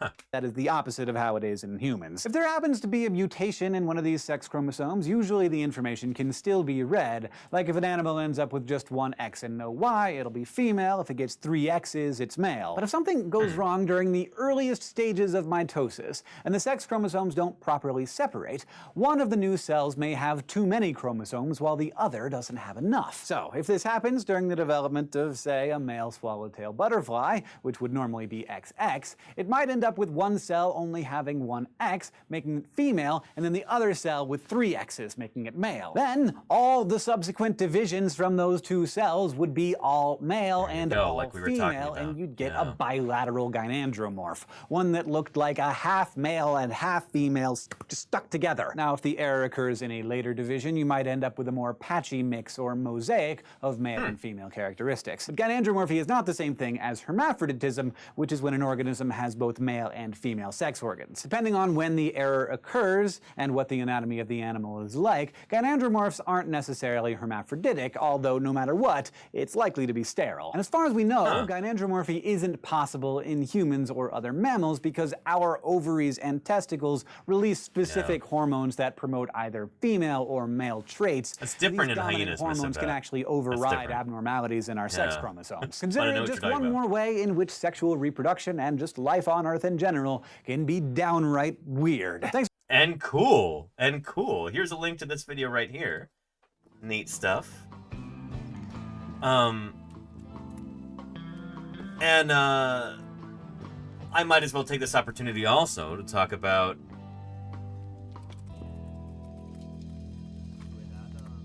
the sheephead. It is a really, really neat critter. If you're not familiar with this creature, it's pretty neat. Here, take a look. Yeah.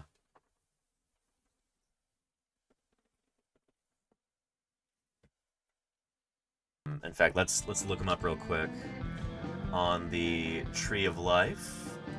We'll go from birds, aves, to California sheephead. There we go, way over within the ray-finned fishes.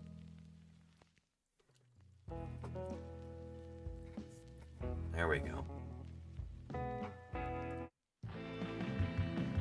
Yeah, they're vulnerable, unfortunately.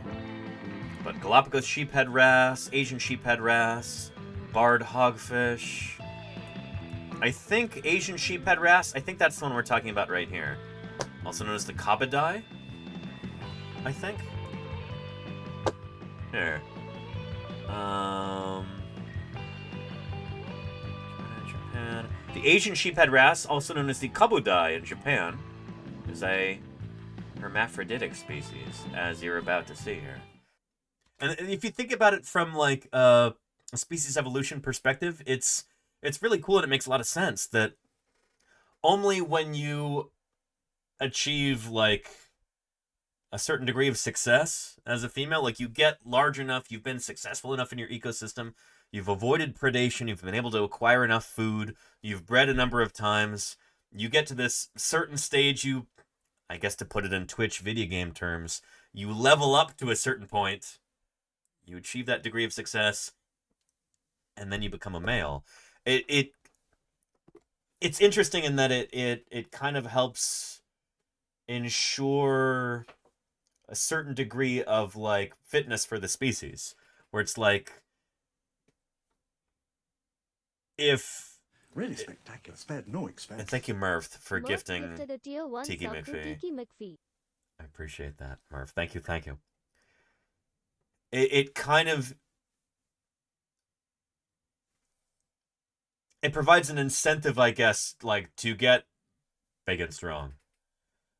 Which for this particular species is a useful thing. It's not being big and strong is definitely not the best thing for all species. But for these sheephead wrasse, it is. Yeah. Yeah. There are no unskilled male sheephead, I guess, Gojira. Yeah. Yeah.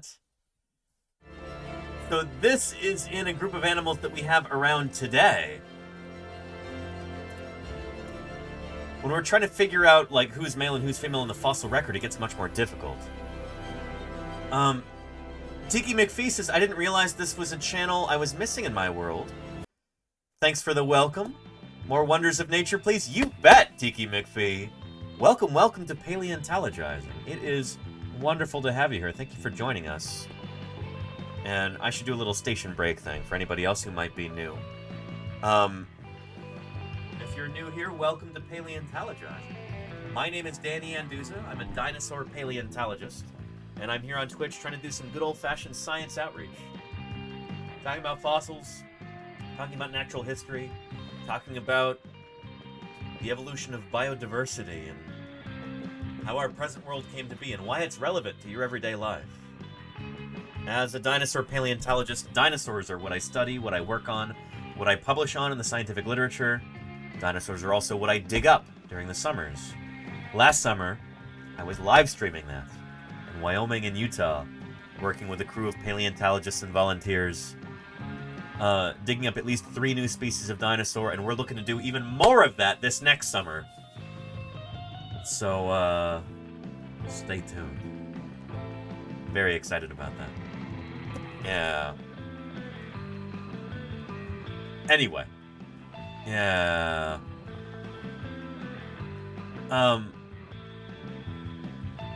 Anyway, good stuff. Good stuff. Here, let's get back to our video here. And, we got less than 2 minutes in. I'm kind of tempted to just restart it, so let's just do that. In 2000, fossil preparator Bob Harmon was eating his lunch in the Montana Badlands when he spotted a chunk of fossil bone jutting out from the rocky slope. Classic story. The bone would turn out to be the femur of a Tyrannosaurus rex. It was a metatarsal, not a femur. And it was just the first of many fossils to be found. By the end of the excavation, the team had recovered almost 40% of the skeleton, including most of the skull, along with several vertebrae and limb bones. This is actually the world's oldest T-Rex. That I know of, at least. MOR 1129, I think is the specimen number. B-Rex. It is from super, super low in the formation. That's why it was so important that we dig this thing up. Not we. I wasn't there at the time. This is a little bit before my time. But yeah, yeah. Under 50 feet of rock. Medullary. In a There we go. terrible place. There was no... The T-Rex, B-Rex, in Bob's honor, and made the decision to dig it out. But this was under 50 feet of rock. I mean, this was in a terrible place. There was no road to it. There was no access to it. And so for the next 3 summers, we sent out climbing crews, people that could rappel down cliffs with jackhammers. I mean, it was a horrendous undertaking. The site was so remote that bones had to be lifted out by helicopter. Anyway, yeah, and then but one of those bones was too heavy to be lifted by the helicopter. One of the fossil jackets containing that, the femur, was too heavy to be lifted up by helicopter, and so they had to cut it. Yeah. This individual was nicknamed Bob Rex, or B-Rex for short, in Harmon's honor. The reason why Jack decided, like, let's actually dig this thing up and have this huge undertaking and have climbing crews with rappelling gear and a helicopter and everything else was because this was the oldest T-Rex anybody had ever found. It was very, very low in the Hell Creek Formation. So if you want to figure out how T-Rex is evolving and changing from the lower Hell Creek to the upper Hell Creek and then the extinction of the non-bird dinosaurs at the top, then... you know, this is how we do it. We got to dig up this one from the very bottom to see how different it is from ones at the top. That's why they chose to dig it up, and it turned out to be even more important than that. And this find would start to fill a huge hole in our understanding of dinosaurs. Because while we like to think we know a lot about them, like how they moved and what they ate, for a long time we haven't been able to ID one seemingly basic thing about their biology. Which dinosaurs are males and which are females? We mostly don't know. In the case of B-Rex, scientists would have to crack the fossils open and look inside to find the answer. Yep. This is such a cool Scientists story. often give fossils nicknames like the famous T-Rexes Sue and Stan. We rarely actually know whether to call these individuals male or female in sex. In fact, we almost never know. We have like a small handful of cases in which we do know. The rest of the time, we're guessing. And in this script, we'll be using male and female as shorthand for sperm-producing and egg-producing individuals. Being able to recognize these traits from fossils is actually important for understanding dinosaurs as living animals rather than as movie monsters or museum skeletons, because it can give insights into their behavior. One way paleontologists have tried to figure out the mystery of dinosaur sex is by looking for patterns of features across skeletons of the same species to see if they can be easily split into 2 groups. One group having the feature and the other not, for example. And we've not been able to do that. This is because many of the close living relatives of dinosaurs are sexually dimorphic, which means there are differences in the physical appearances of males versus females. Like size, for example. Some species can vary significantly between sexes, with the sperm-producing males often being larger than the egg-producing females, usually so the males can physically compete with other males for mates. Or like the flashy feathers that male peafowl use to attract the attention of the more drab-colored females. But sexual dimorphism...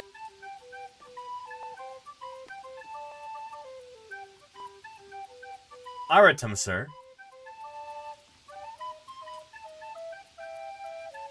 Aratumza R, thank you so much. Washing away the ads for 5 lucky mammals. Thank you, Aratumzar. You should enjoy science as much as you can. And you can't enjoy science alone. You have to share it. I really appreciate that. And Aratumza, thank you for the 3 months of support. Good night to you too. Sweet dreams. Thanks for being here. And thank you for your generous support of this community. I really appreciate that. We are now officially more than halfway to our goal. Excellent. I really appreciate that. Thank you, thank you. Yeah. And the bathing rat, that was actually a, that's not a rat. What is that critter again? It is a rodent, but it's not a rat. Yeah.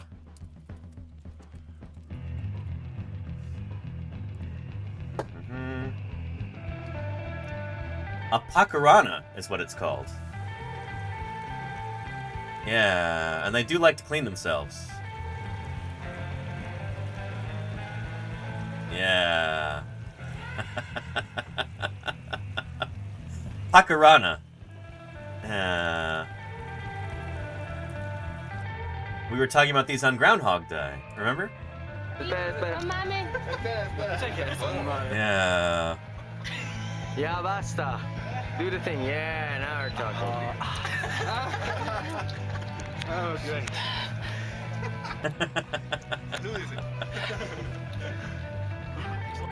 Yeah. What a funny critter.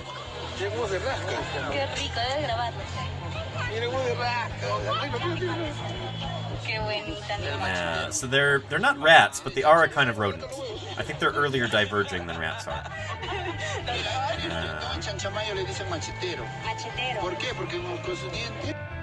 Yeah.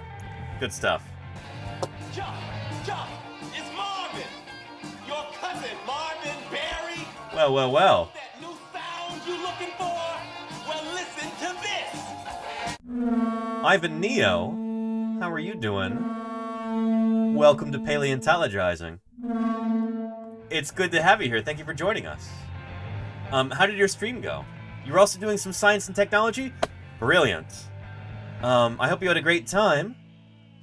Welcome to Paleontologizing. My name is Danny Anduza. I'm a dinosaur paleontologist, and we're talking about dinosaur science today, as we often do here. Yeah. I'm glad you could be here. I hope your stream went really well. Tell us about it if you don't mind. We were discussing the Bayesian inference to evolution. Oh, interesting. Bayesian inference to evolution. One of my old roommates, back when I lived in Montana, where I was studying to become a paleontologist, his specialty was like Bayesian phylogenetics. So like using Bayesian models to infer the relationships between different organisms. And yeah, I think that may have been what his thesis was on. But cool stuff. Cool stuff. It's wonderful to have you here, Ivan Neo. Welcome. Yeah. And certainly there are many more dinosaurs waiting to be discovered. It's true. Many new mysteries waiting to be pondered. Heritage Nomad, thank you for the follow, and welcome to Paleontologizing. Yeah.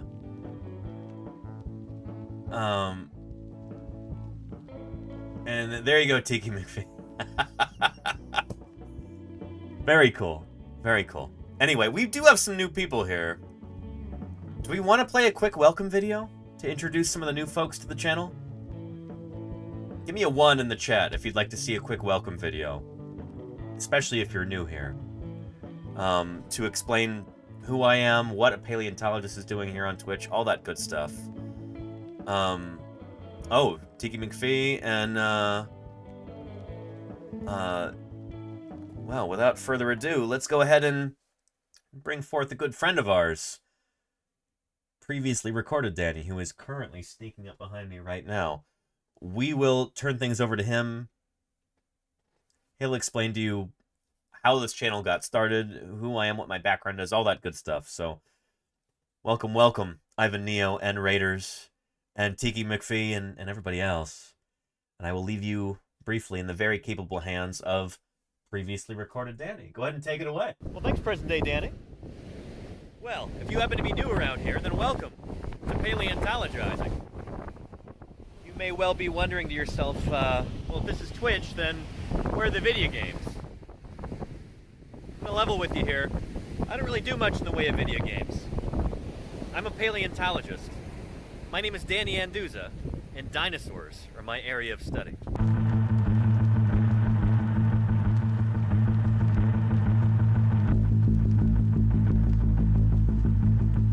But how in the world does a paleontologist end up on Twitch? Well, you're about to find out. When I finished high school, I moved to Montana and immediately started work at Museum of the Rockies, which at the time was an unparalleled powerhouse of paleobiology. That program was built by this guy. Famed paleontologist Alan Grant. Well, kind of. You consulted on that movie. I did consult on all those movies. And they said the guy Alan Grant was you. Yes. Yeah, well, fortunately, he didn't get eaten. Meet Jack Horner, the real-life Alan Grant.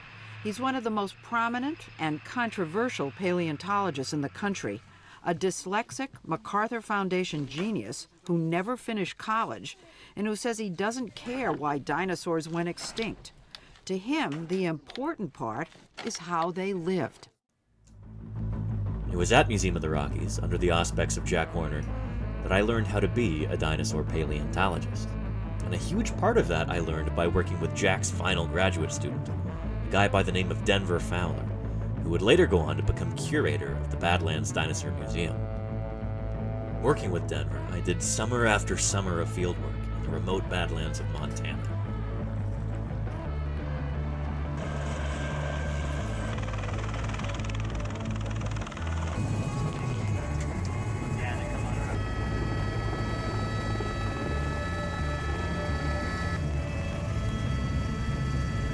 Together, we dug up more dinosaurs than we knew what to do with, at fossil sites numbering in the hundreds. In 2012, I discovered a new species of ceratopsian dinosaur, hopefully soon to be published. The next year, we excavated the world's smallest and youngest Tyrannosaurus rex. Then, we dug up a brand new ankylosaur. Montana's news leader.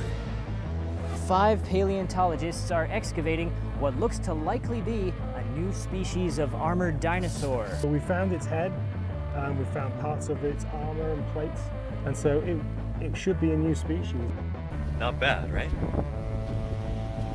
Well, anyway, much like my fieldwork, my research also focuses on dinosaurs. For example, here's Triarchunkus, the last of the Alvarezsaurs, just published in July of 2020. One of my current projects focuses on Spinosaurids. I can't really talk too much about that until it's a little bit closer to publication, so stay tuned for that. Anyway, let's get back to how I ended up on Twitch. A couple years ago, things in Montana were declining rapidly, so I picked up and moved on to greener pastures. I'm so glad I did. And with that new perspective, I also realized that I have very little patience with the soul-crushing bureaucracy within academia. So for the time being anyway, I decided to take my career in a slightly different direction. I got hired for a job in early childhood education. As a teacher, I get to have a positive impact on kids' lives and help them find a passion for science. Then, when COVID-19 showed up, the school had to close. But that didn't stop the teaching or the learning. We just moved online. All right, friends. So we're going to be looking at a book in a little bit, but I thought we'd start off with a song. 3, 2, 1. Oh, give me a home where the hadrosaurs roamed, where triceratops bellowed and grazed, where erosion uncovers bones we seek to discover, for to strike the whole world amazed. Home on the range, where the deer and the antelope play, where seldom is heard a discouraging word, and the skies are not cloudy all day. It was a pretty easy jump from teaching online to streaming on Twitch. I had my first broadcast in May, and I've been on here ever since. Now, I believe pretty strongly that any good scientist should also be a public servant. In my opinion, talking to everyday people about her science is one of the most important things that a researcher can do. I now have a golden opportunity to reach out directly to people where they are. This is what I'm all about. And now, thanks to Twitch, I get to share it with you. And I'm so happy to be able to do so. It's my intention to continue this mission of education by answering your questions, providing good science content, and working to grow this channel. And if you could help by following, or if you can afford it, by subscribing, I would be deeply grateful. So anyway, to my regular viewers, thank you again for sitting through this. To everybody who's new, welcome. I'm genuinely, earnestly glad that you're here. And I hope you stick around. We've got a remarkable little community here, and I'd be delighted if you join us. Anyway, let's go ahead and get back into it. So, present day Danny, back to you. Oh, thank you, previously recorded Danny. Because if they're removed, America loses them forever. Bojangle Jenkins, thank you for the sub there. I really appreciate it. Holy moly, welcome to the community. Enjoy those emotes. Enjoy not having to watch any ads for the next, as long as you stay subscribed. Holy cow. I appreciate that, Bojangle. I really do. And MJ80, how are you doing? Howdy, howdy. Bojangle says, that was inspiring, brother. I appreciate that, Bojangle. I really do. Welcome, welcome. I'm working on some updated versions of those videos because a few things have changed since I made those. I'm now streaming on Twitch here full-time, doing outreach to make my living. Try blaming the dinosaurs. And thank you, Fedorasaur, for those 100 bits. I appreciate that, Fedorasaur. Thank you for your raid as well. I'm doing fieldwork now and live streaming it during the summers. Last summer, we were out digging dinosaurs in Wyoming and Utah, and I was broadcasting that live over Twitch. It was a wonderful opportunity for some science outreach, and I was so lucky to be able to do it. Ivan Neo, thank you for the 200 bits there. We've got a hype train going here. Beautiful. Nice. Fedorasaur, thank you for the 29 months of support. Holy cow, Fedorasaur. Tell me how your stream went. I want to hear about it. Yeah. And Capizi, how are you doing? Howdy, howdy. It's great to have you here. Yeah. And Science Outreach, do you do talks or shows? This is a large part of what I do is here on Twitch, but I make public appearances. Occasionally I'll teach classes in person. I've done, you know, media stuff, radio and television interviews, that kind of thing. Here, I'll show you. Go to the YouTube page. No other creature in the world looks like a half-plucked turkey and walks like a pot-bellied bear. But Bette Midler does. Thank you for the 19 months of support. Really appreciate that, Bette Midler. How are you doing? It's good to see you. Here, media spots.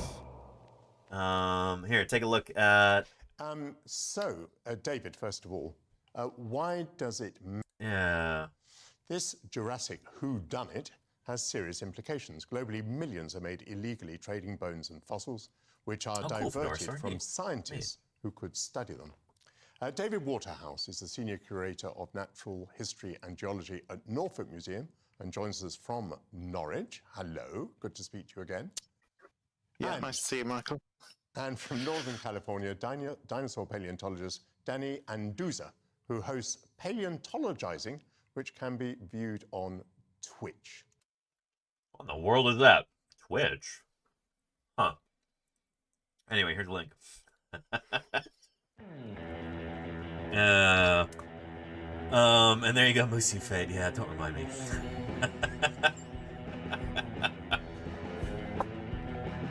Anywho, yeah.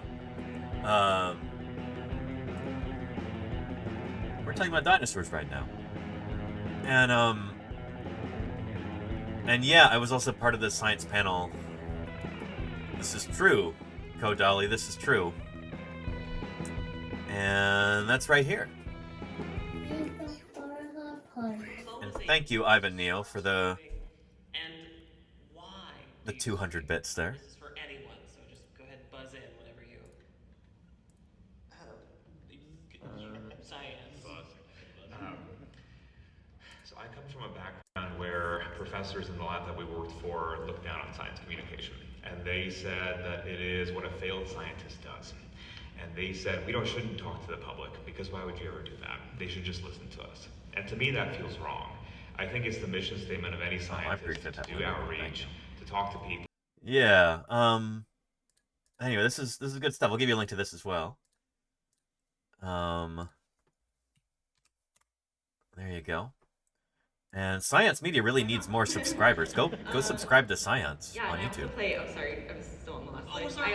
No, you're all good. I also do video games, like from retro stuff to newer things.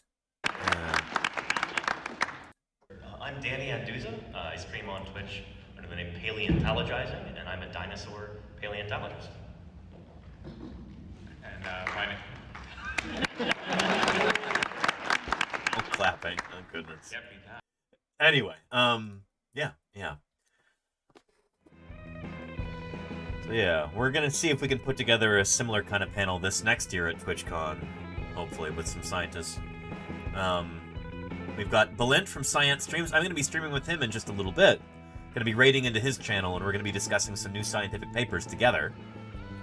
Then we've got Volcano Doc, Melissa Scruggs right there, and she's a volcanologist. We've got Moo Hoodles right here, who's a science communicator. She does like astronomy and astrobiology and space news and stuff.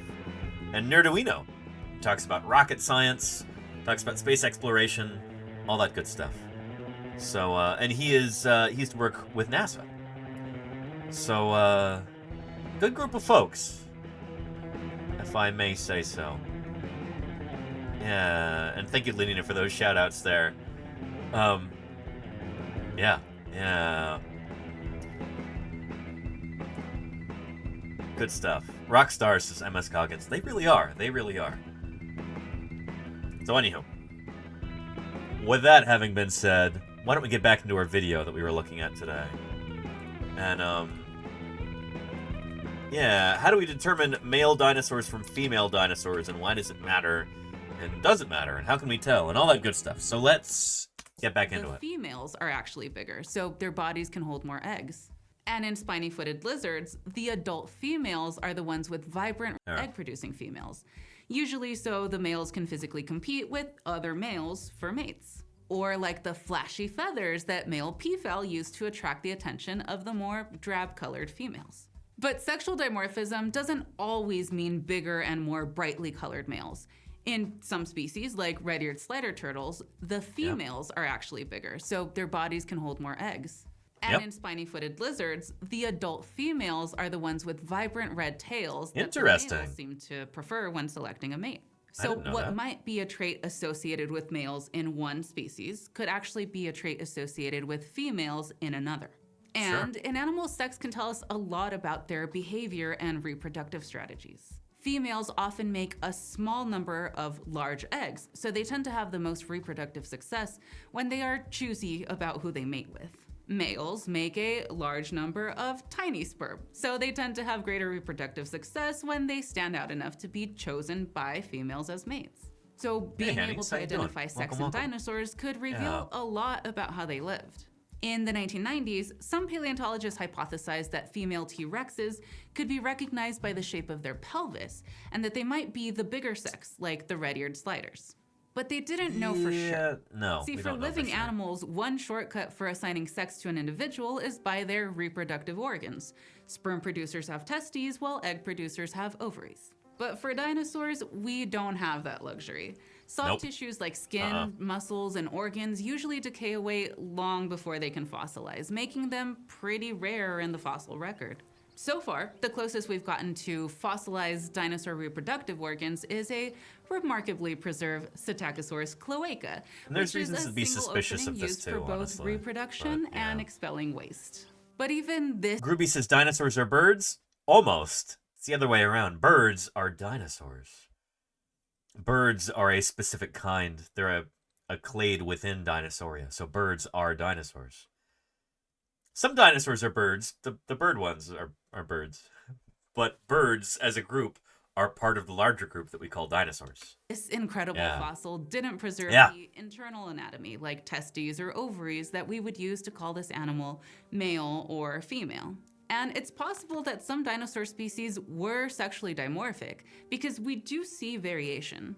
But without knowing for certain the sex of any individuals, it's hard to say whether particular traits are linked to sex at all. Because the variations we see could be the result of sexual dimorphism, or they could be something else entirely. They could be ontogeny, for one thing. In order to actually figure out that there are like male and female differences in dinosaurs, you have to have a large enough population size. You have to have a large enough sample of individuals where you can kind of separate that variable out. It gets tricky because we know a lot of dinosaurs changed through what we call ontogeny. Like here, from the time that an animal is very small, an individual creature, from the time that it's fully mature, it goes through a lot of changes. And in dinosaurs, those changes are pretty dramatic. So, in Triceratops here, the Ontogeny. horns change shape, the frill completely changes shape, the animal grows a lot larger. Pretty dramatic changes there. Ontogeny. In ontogeny. And so you got to make sure that the differences that you're seeing are not ontogenetic differences. Because if you've got ones that are big and ones that are small, you can say, oh, well, these are males and these are females. But no, we know they change a lot in size through ontogeny. Same with stuff like, oh, the horns are curved back in these Triceratops and they're curved forward in these other ones. Well, shoot. We have enough Triceratops now that we can actually, like, figure out that these are ontogenetic differences. Ontogeny.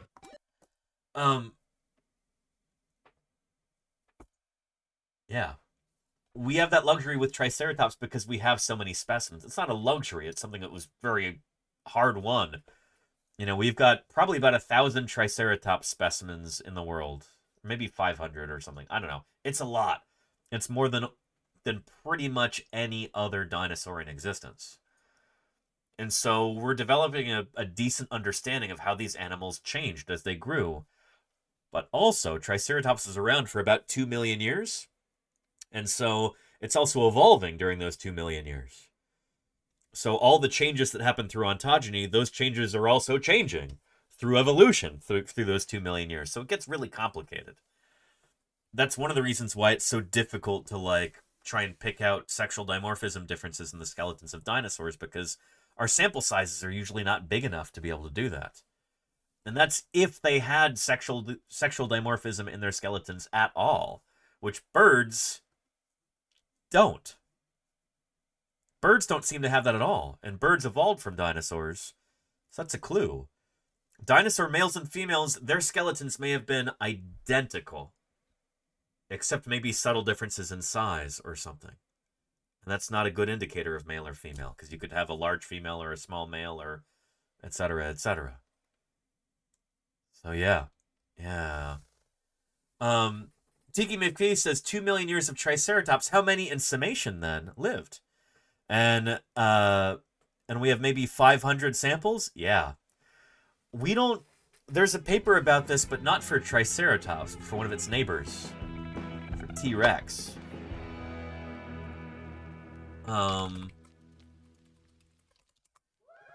Yeah. Here we go. Check this out. How many T-Rexes were there? Billions. Really, really cool study on this. Just a couple years ago. How many Tyrannosaurus Rex roamed North America during the Cretaceous period? It's question Charles Marshall.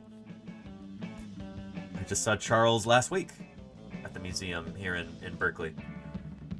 It's a question Charles Marshall pestered his paleontologist colleagues with for years until he finally teamed up with his students to find an answer.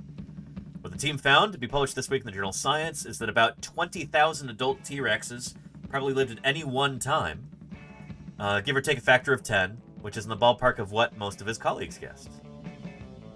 What few paleontologists have fully grasped, he said, including himself, is that means that some 2.5 billion lived and died over the approximately 2.5 million years the dinosaur walked the Earth.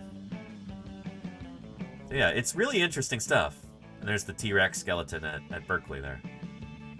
It's a cast of the Wonkel Rex. The original is now in Washington, D.C. at the Smithsonian. Really, really cool study. Really, really cool study. Triceratops would have been much more common than T-Rex, because Triceratops was an herbivorous animal. And herbivores tend to be much more common than carnivores, especially if these critters are all warm-blooded. Carnivores need a lot of food if they're warm-blooded, so in order to sustain one carnivorous animal, you might have to have 100 herbivores. So Triceratops may have been... It could have been 50 times as numerous as T-Rex. Or maybe more. Or maybe less. It depends on a few things. But so there would have been billions and billions of Triceratops who ever lived. A huge number. Yeah. Anyway, good stuff.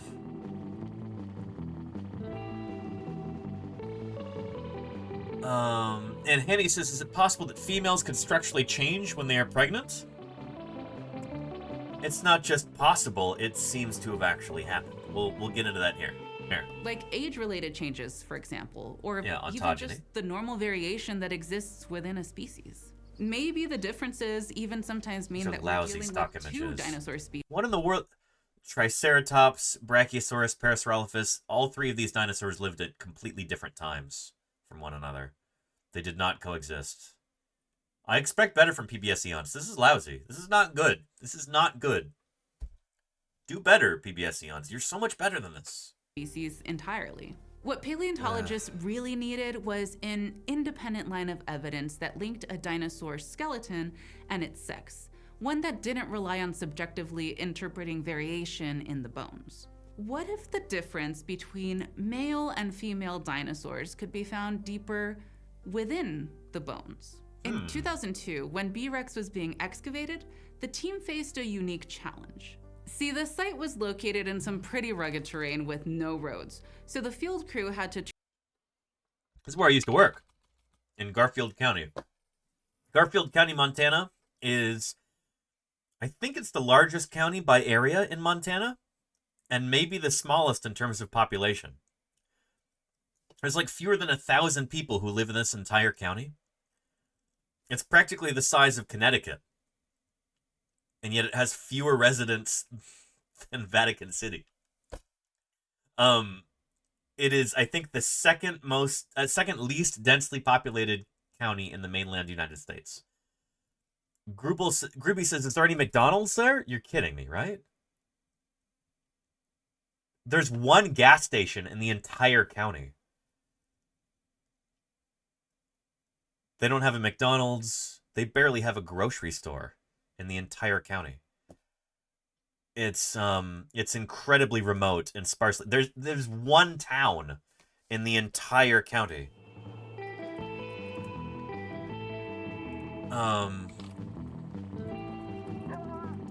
Jordan, Montana.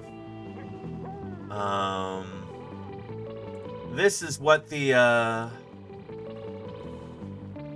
this is the town right there, Jordan, Montana. The only town in the entire county. And this is what most of the county looks like. Just wide open. There's more Jordan right there. Anyway. Yeah.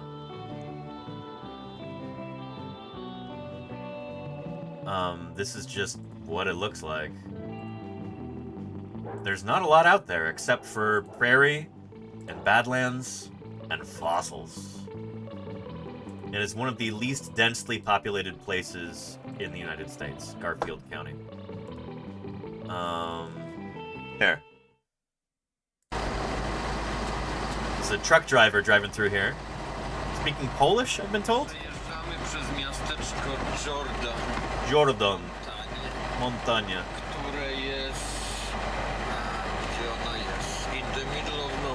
In the middle of nowhere.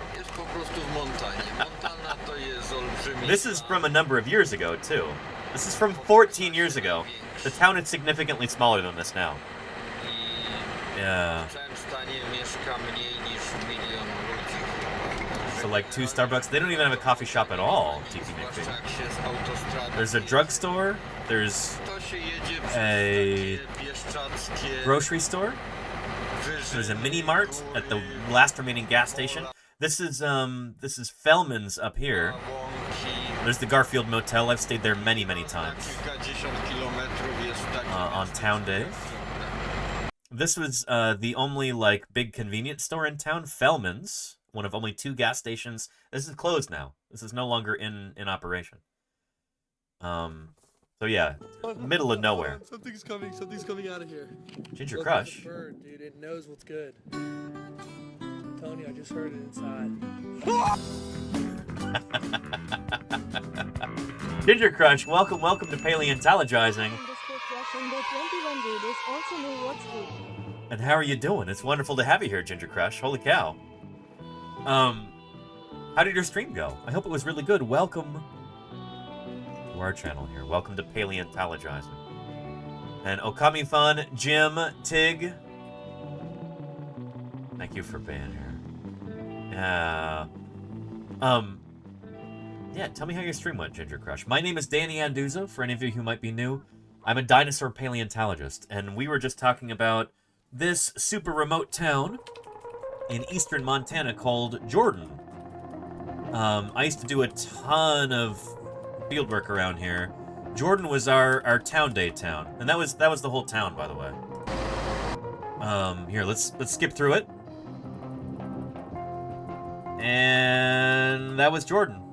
That's it. That's the entire town. It's got about 200 residents. This is the only town in the entire county.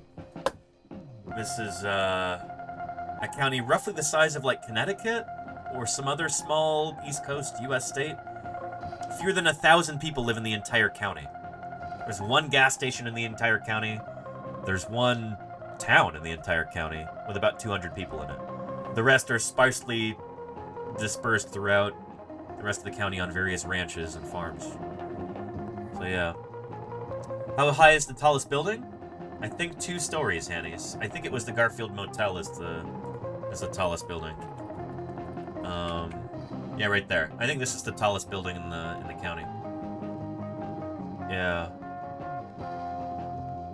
Yeah. And Suryogi-wan wants to know, has there ever been dinosaur bones found underwater where the land was once dry? Not really. More the opposite. Sea levels tended to be a bit higher during the age of dinosaurs.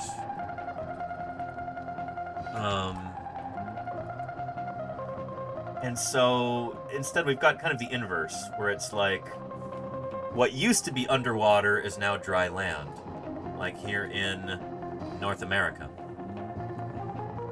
This is at like pretty high sea levels at this time.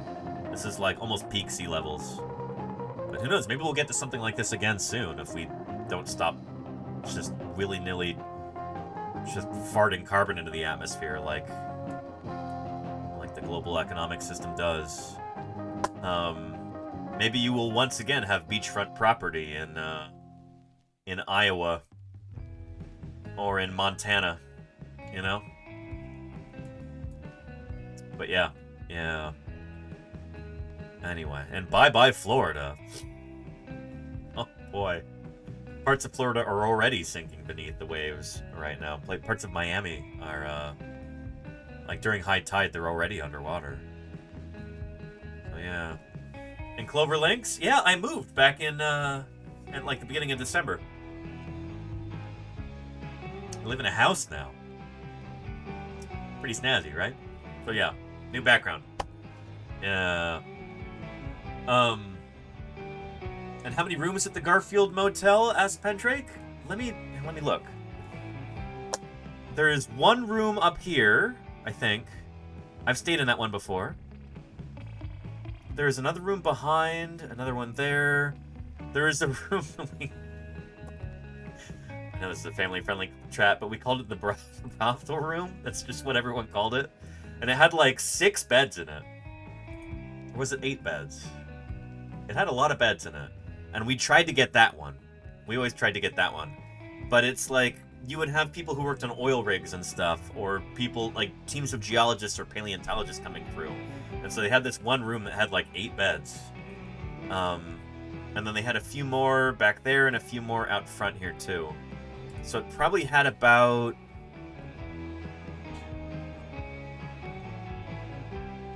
I think it had about 7 rooms. Yeah. But yeah. Oh, and Clover Links, I appreciate that. It's good to have you here. Let's get back into that dinosaur talk, shall we?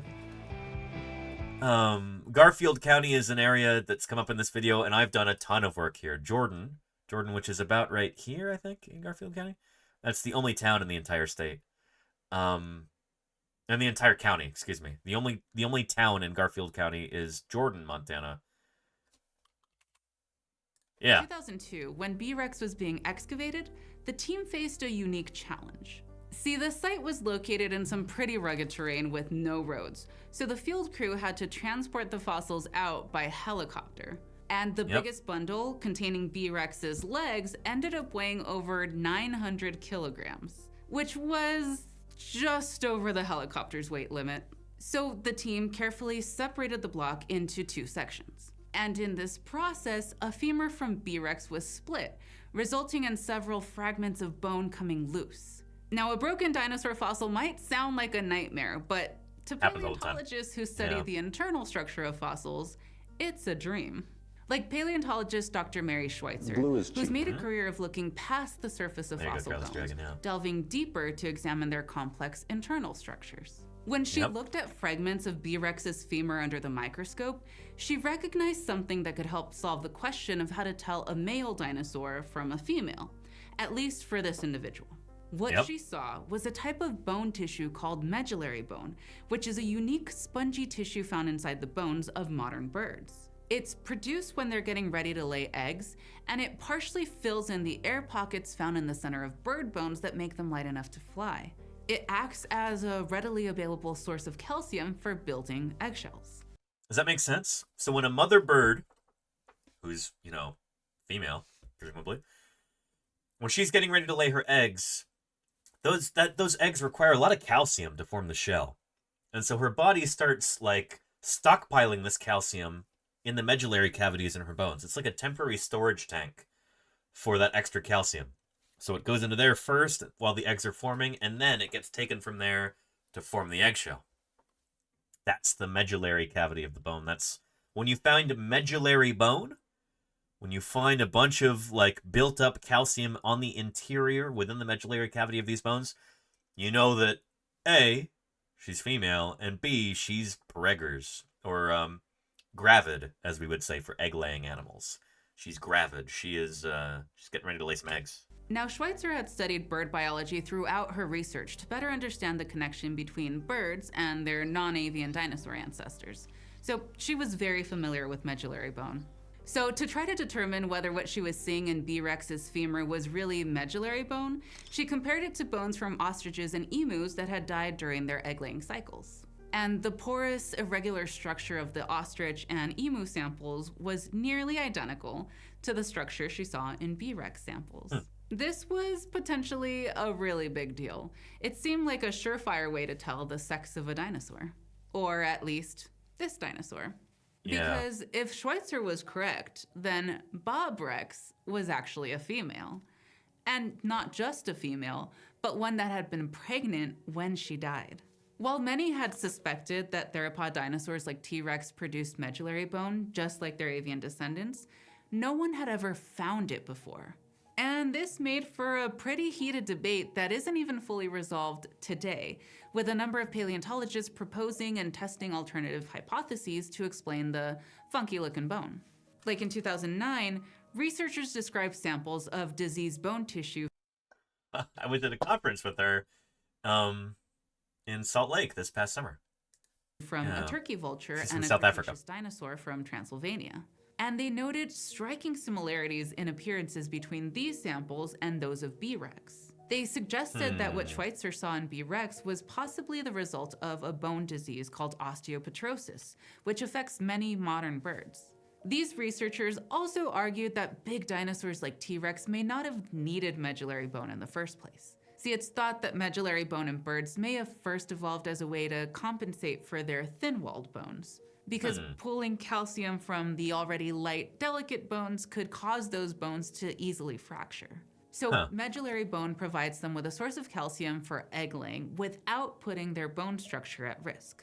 But this isn't necessary for egg layers with thick bones like crocodiles, who pull the calcium from their eggshells directly from their skeletons without any ill effects.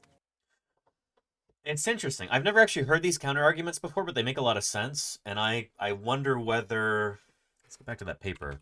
Was Dave an author on that?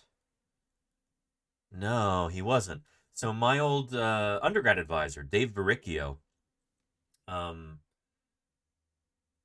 heard that he was pretty skeptical of this medullary bone idea, but I'd never actually heard him speak about it. Maybe we'll bring him on as an interviewee on this channel in the future. I'd really like to. We'll see if that works with his schedule. I think he'd be game for it. But Yeah, interesting. The already light, delicate bones could cause those bones to easily fracture. So pattern jump. medullary bone provides them with a source of calcium for egg laying without putting their bone structure at risk. But this isn't necessary for egg layers with thick bones like crocodiles, who pull the calcium from their eggshells directly from their skeletons without any ill effects.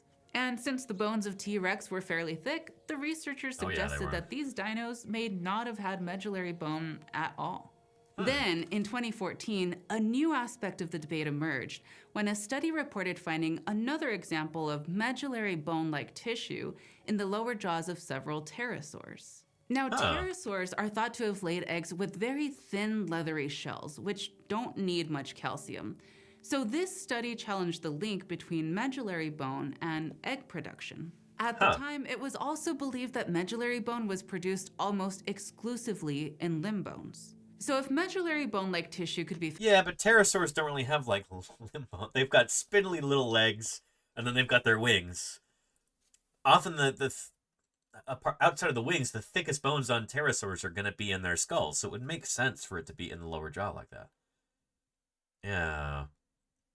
And Holy Lifton, it doesn't seem like crocodilians do have medullary bone. It seems like that's not something that they do have, but it is something that birds have. And so the question becomes, when did that evolve in birds? Or did it evolve in birds' ancestors, in dinosaurs?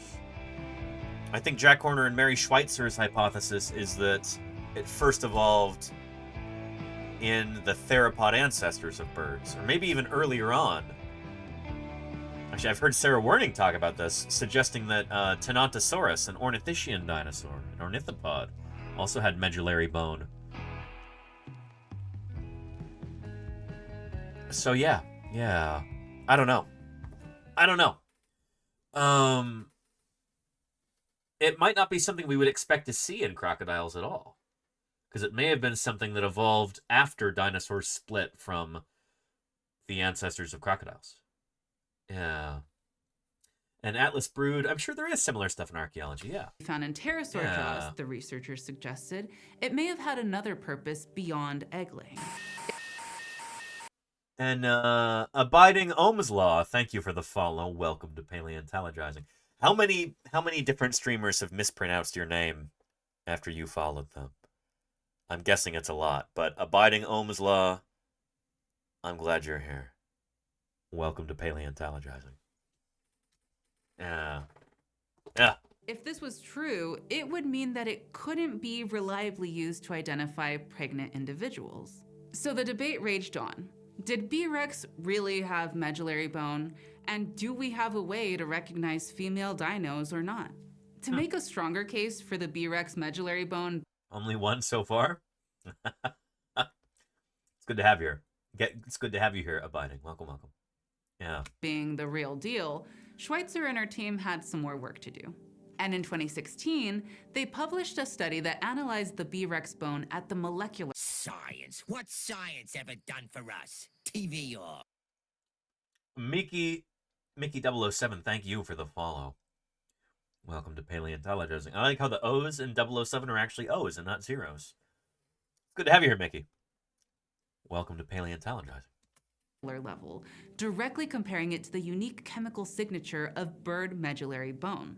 To do this, they applied stains that react with certain types of molecules found only in medullary bone. And the samples of the supposed B-Rex medullary bone did react, becoming stained in dark brown and blue, just like the medullary bone samples from a hen and an ostrich. Wow. They also applied the same stains to samples of chicken bones with osteopetrosis. These samples didn't react, suggesting that the B-Rex samples wouldn't have reacted either if the bone was just diseased. Interesting stuff. This is one of the reasons why I love PBS Eon so much, is that their approach to science communication is very scientific. It actually walks you through the process of science, rather than just saying like, oh yeah, well this is what we know, and there you go. No, this is actually walking you through the story. How do we actually learn these things? How do we test them? what do we know and what do we not know, and how can we demonstrate that we know what we know? You gotta love it. It's really excellent. It's most science outreach, like, a lot of science content online is not very good. Some of it's actually really lousy. It seems like an increasing proportion of it is really lousy, honestly.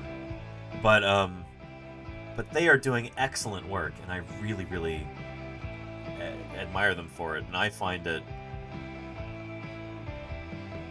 very heartening as a scientist that there are, people doing this kind of excellent science communication here. It's excellent. Yeah.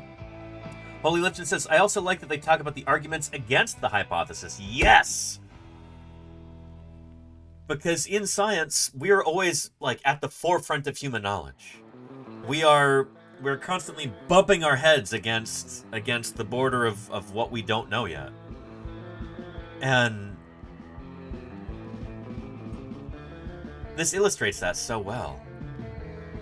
It does make up for the lousy stock images. Yeah, if they had, like, if they were to hire somebody like PaleoStream, if they were to hire Yashua Knupe to do artwork for them on the fly, oh man, that would be phenomenal. To have original artwork like that for each of their new videos would be extraordinary, and they really ought to think about doing that kind of thing if they come into some money, Yeah, and Gabriel Ugueto, yeah, holy cow. He might be a bit more expensive there, Salamander, but yeah. Yeah, absolutely. Yeah, and there you go, Perilous 3D. Yes, indeed. Because of the nature of science, there's always uncertainty, and we always have to be honest about that. It's not like we're pretending that we have some esoteric knowledge that's passed down from on high, Like, oh, a certain prophet received a vision and said this. It's like, well, okay, they can say that, but in science, it's all about show me the data. Let's test those ideas. Let's try and disprove it as hard as we can. And if we can't disprove it, maybe that means that it's true. But we got to try first. That's what science is all about, and I feel like that's illustrated in these videos, and that's one of the reasons I like them so much. Ladina says, there is no trust me, bro, in science. Yes. Yes.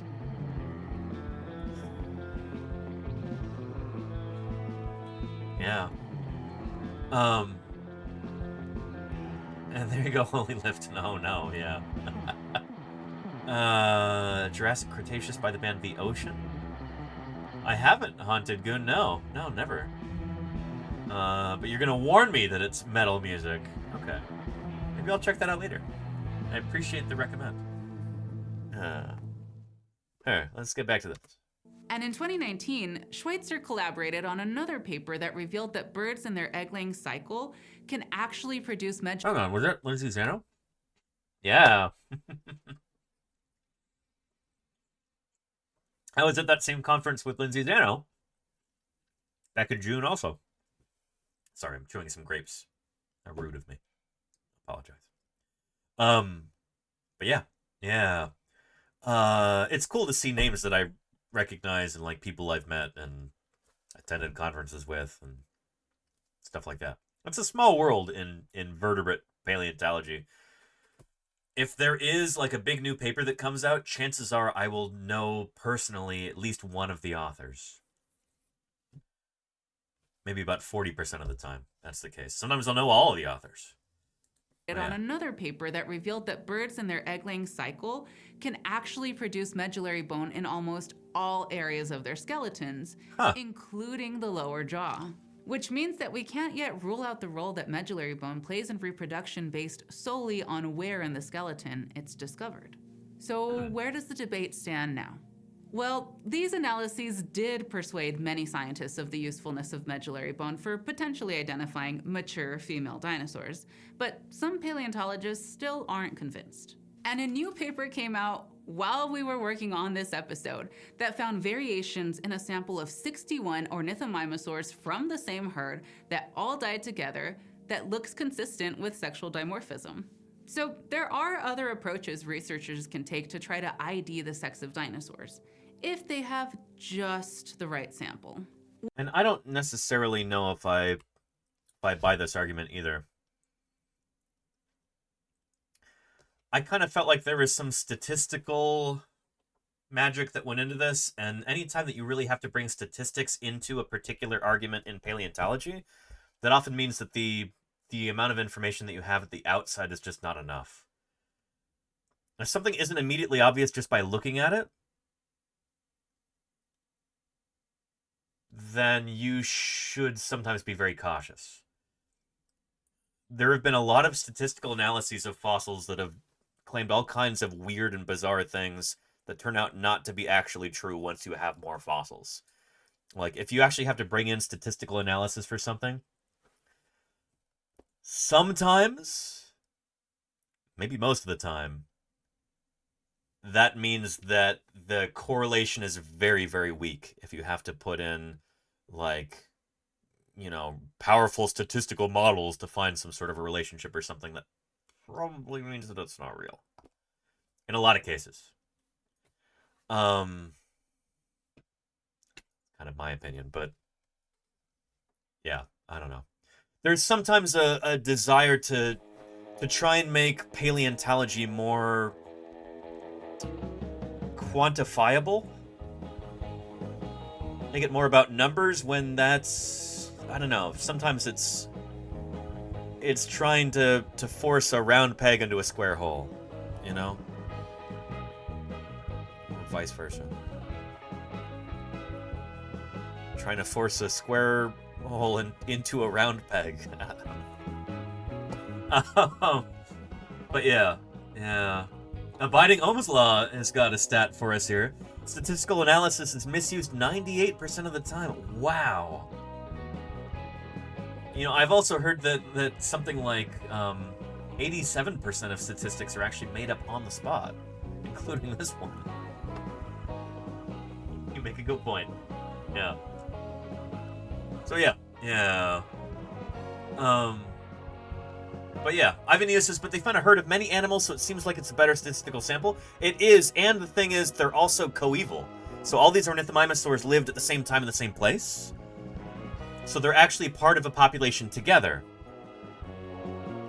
But I don't remember them doing a histological analysis for these. I could be wrong, I could be misremembering, but I don't think they actually cut them to figure out who is young and who is old. And so that could be part of it too, you know?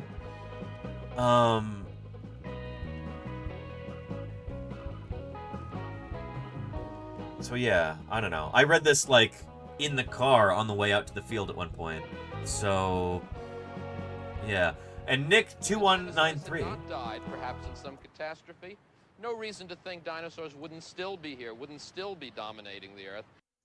Nick2193, thank you for the follow. Welcome to Paleontology. How are you? It's good to see you. Welcome, welcome.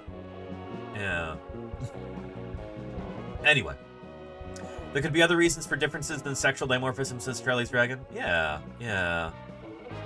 And Ivan Neo says, if you had a herd or flock of birds, what distribution of sex would you expect? You mean like the ratio? Roughly 50-50? But the thing is, what's unusual about this is that we have not actually seen these differences in birds. Another one of my roommates in Montana did a study on the hips in birds. And he was fully expecting to find that the pelvic aperture would be larger in female birds than in male birds. And he had, I don't know, like 100 pelvies of different geese or something like that, all from the same population. And I don't know how many it was. Probably making that part up. But a bunch of different pelvies of different birds. And he fully expected to find that the females would tend to have larger pelvic apertures for the egg to come out of. It was not statistically significant, the difference. Like, there was no binary here. And when he actually pulled it apart and looked at this, the males actually tended to have slightly larger pelvic apertures than the females. doesn't make much sense. But it wasn't statistically significant either. It was such a subtle difference in the data. So, yeah. And Salamander, that is Saurian artwork right there. I think that might be by R.J. Palmer. I need to do something about the glare on the image, but yeah, we're gonna be talking about Deinonychus later with Balint. So that's why I've got these Dromaeosaur themed pieces here. But yeah. And yeah, Neverwinter, that's the point, is that in their skeletons, male and female birds don't seem to differ. So it would be interesting to find differences in the anatomy, the skeletal anatomy of male and female bird-like dinosaurs, like this ornithomimosaur. But with sexual dimorphism. Yeah. So there are other approaches researchers can take to try to ID the sex of dinosaurs, if they have just the right sample. What it all comes down to is that understanding certain aspects of dinosaur biology is more complicated than it seems. Yeah. Even for dinosaurs as well known as T-Rex. And with every hypothesis we test, we come closer and closer to understanding what life would have been like for these dinosaurs. There you go. It's a nice way to wrap up that video. I like that a lot. Good stuff. Here's a link to it right here. Glad we finally got through it there. Yeah. Good stuff. And with that having been said, I think it's time to go start this conversation with Balint. I'm going to be doing our weekly scientist chat over on his channel. So, let's see what Balint is up to here. What is it? What do you mean, bro? Like, do you like? Yeah. We're going to go jump in there. Which means we're going to wrap up here, but don't go away. I'm still going to be streaming, just on a different channel. So let's wrap things up here. There's a Deinonychus skull. We're going to be talking about Deinonychus, as Balint and I share some different scientific papers from our respective disciplines, and we talk about them. It's going to be a lot of fun, and I hope you will, hope you'll join us for that right now. You don't have to do anything, just sit right there. And we'll get this raid kicked off. Thank you to everybody showing up here in our credits. Followers, subscribers, and resubscribers, cheerers, and gifters.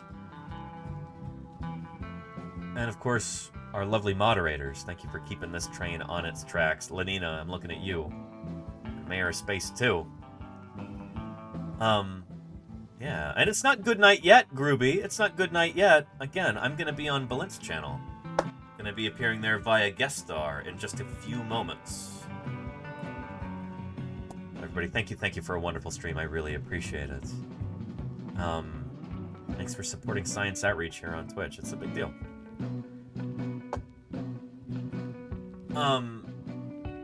Yeah, Balint has got a really interesting paper about possibly the successor to CRISPR technology. Maybe these authors have found a new way of inserting genes into the human genome. We're going to be talking about that. And we're going to be talking about how to determine the range of motion in different dinosaur limbs as well, through some cool stuff. So I hope you'll join us for that right now. Let's go right into Balint. Science streams. I'll see you there, everybody. Let's do it.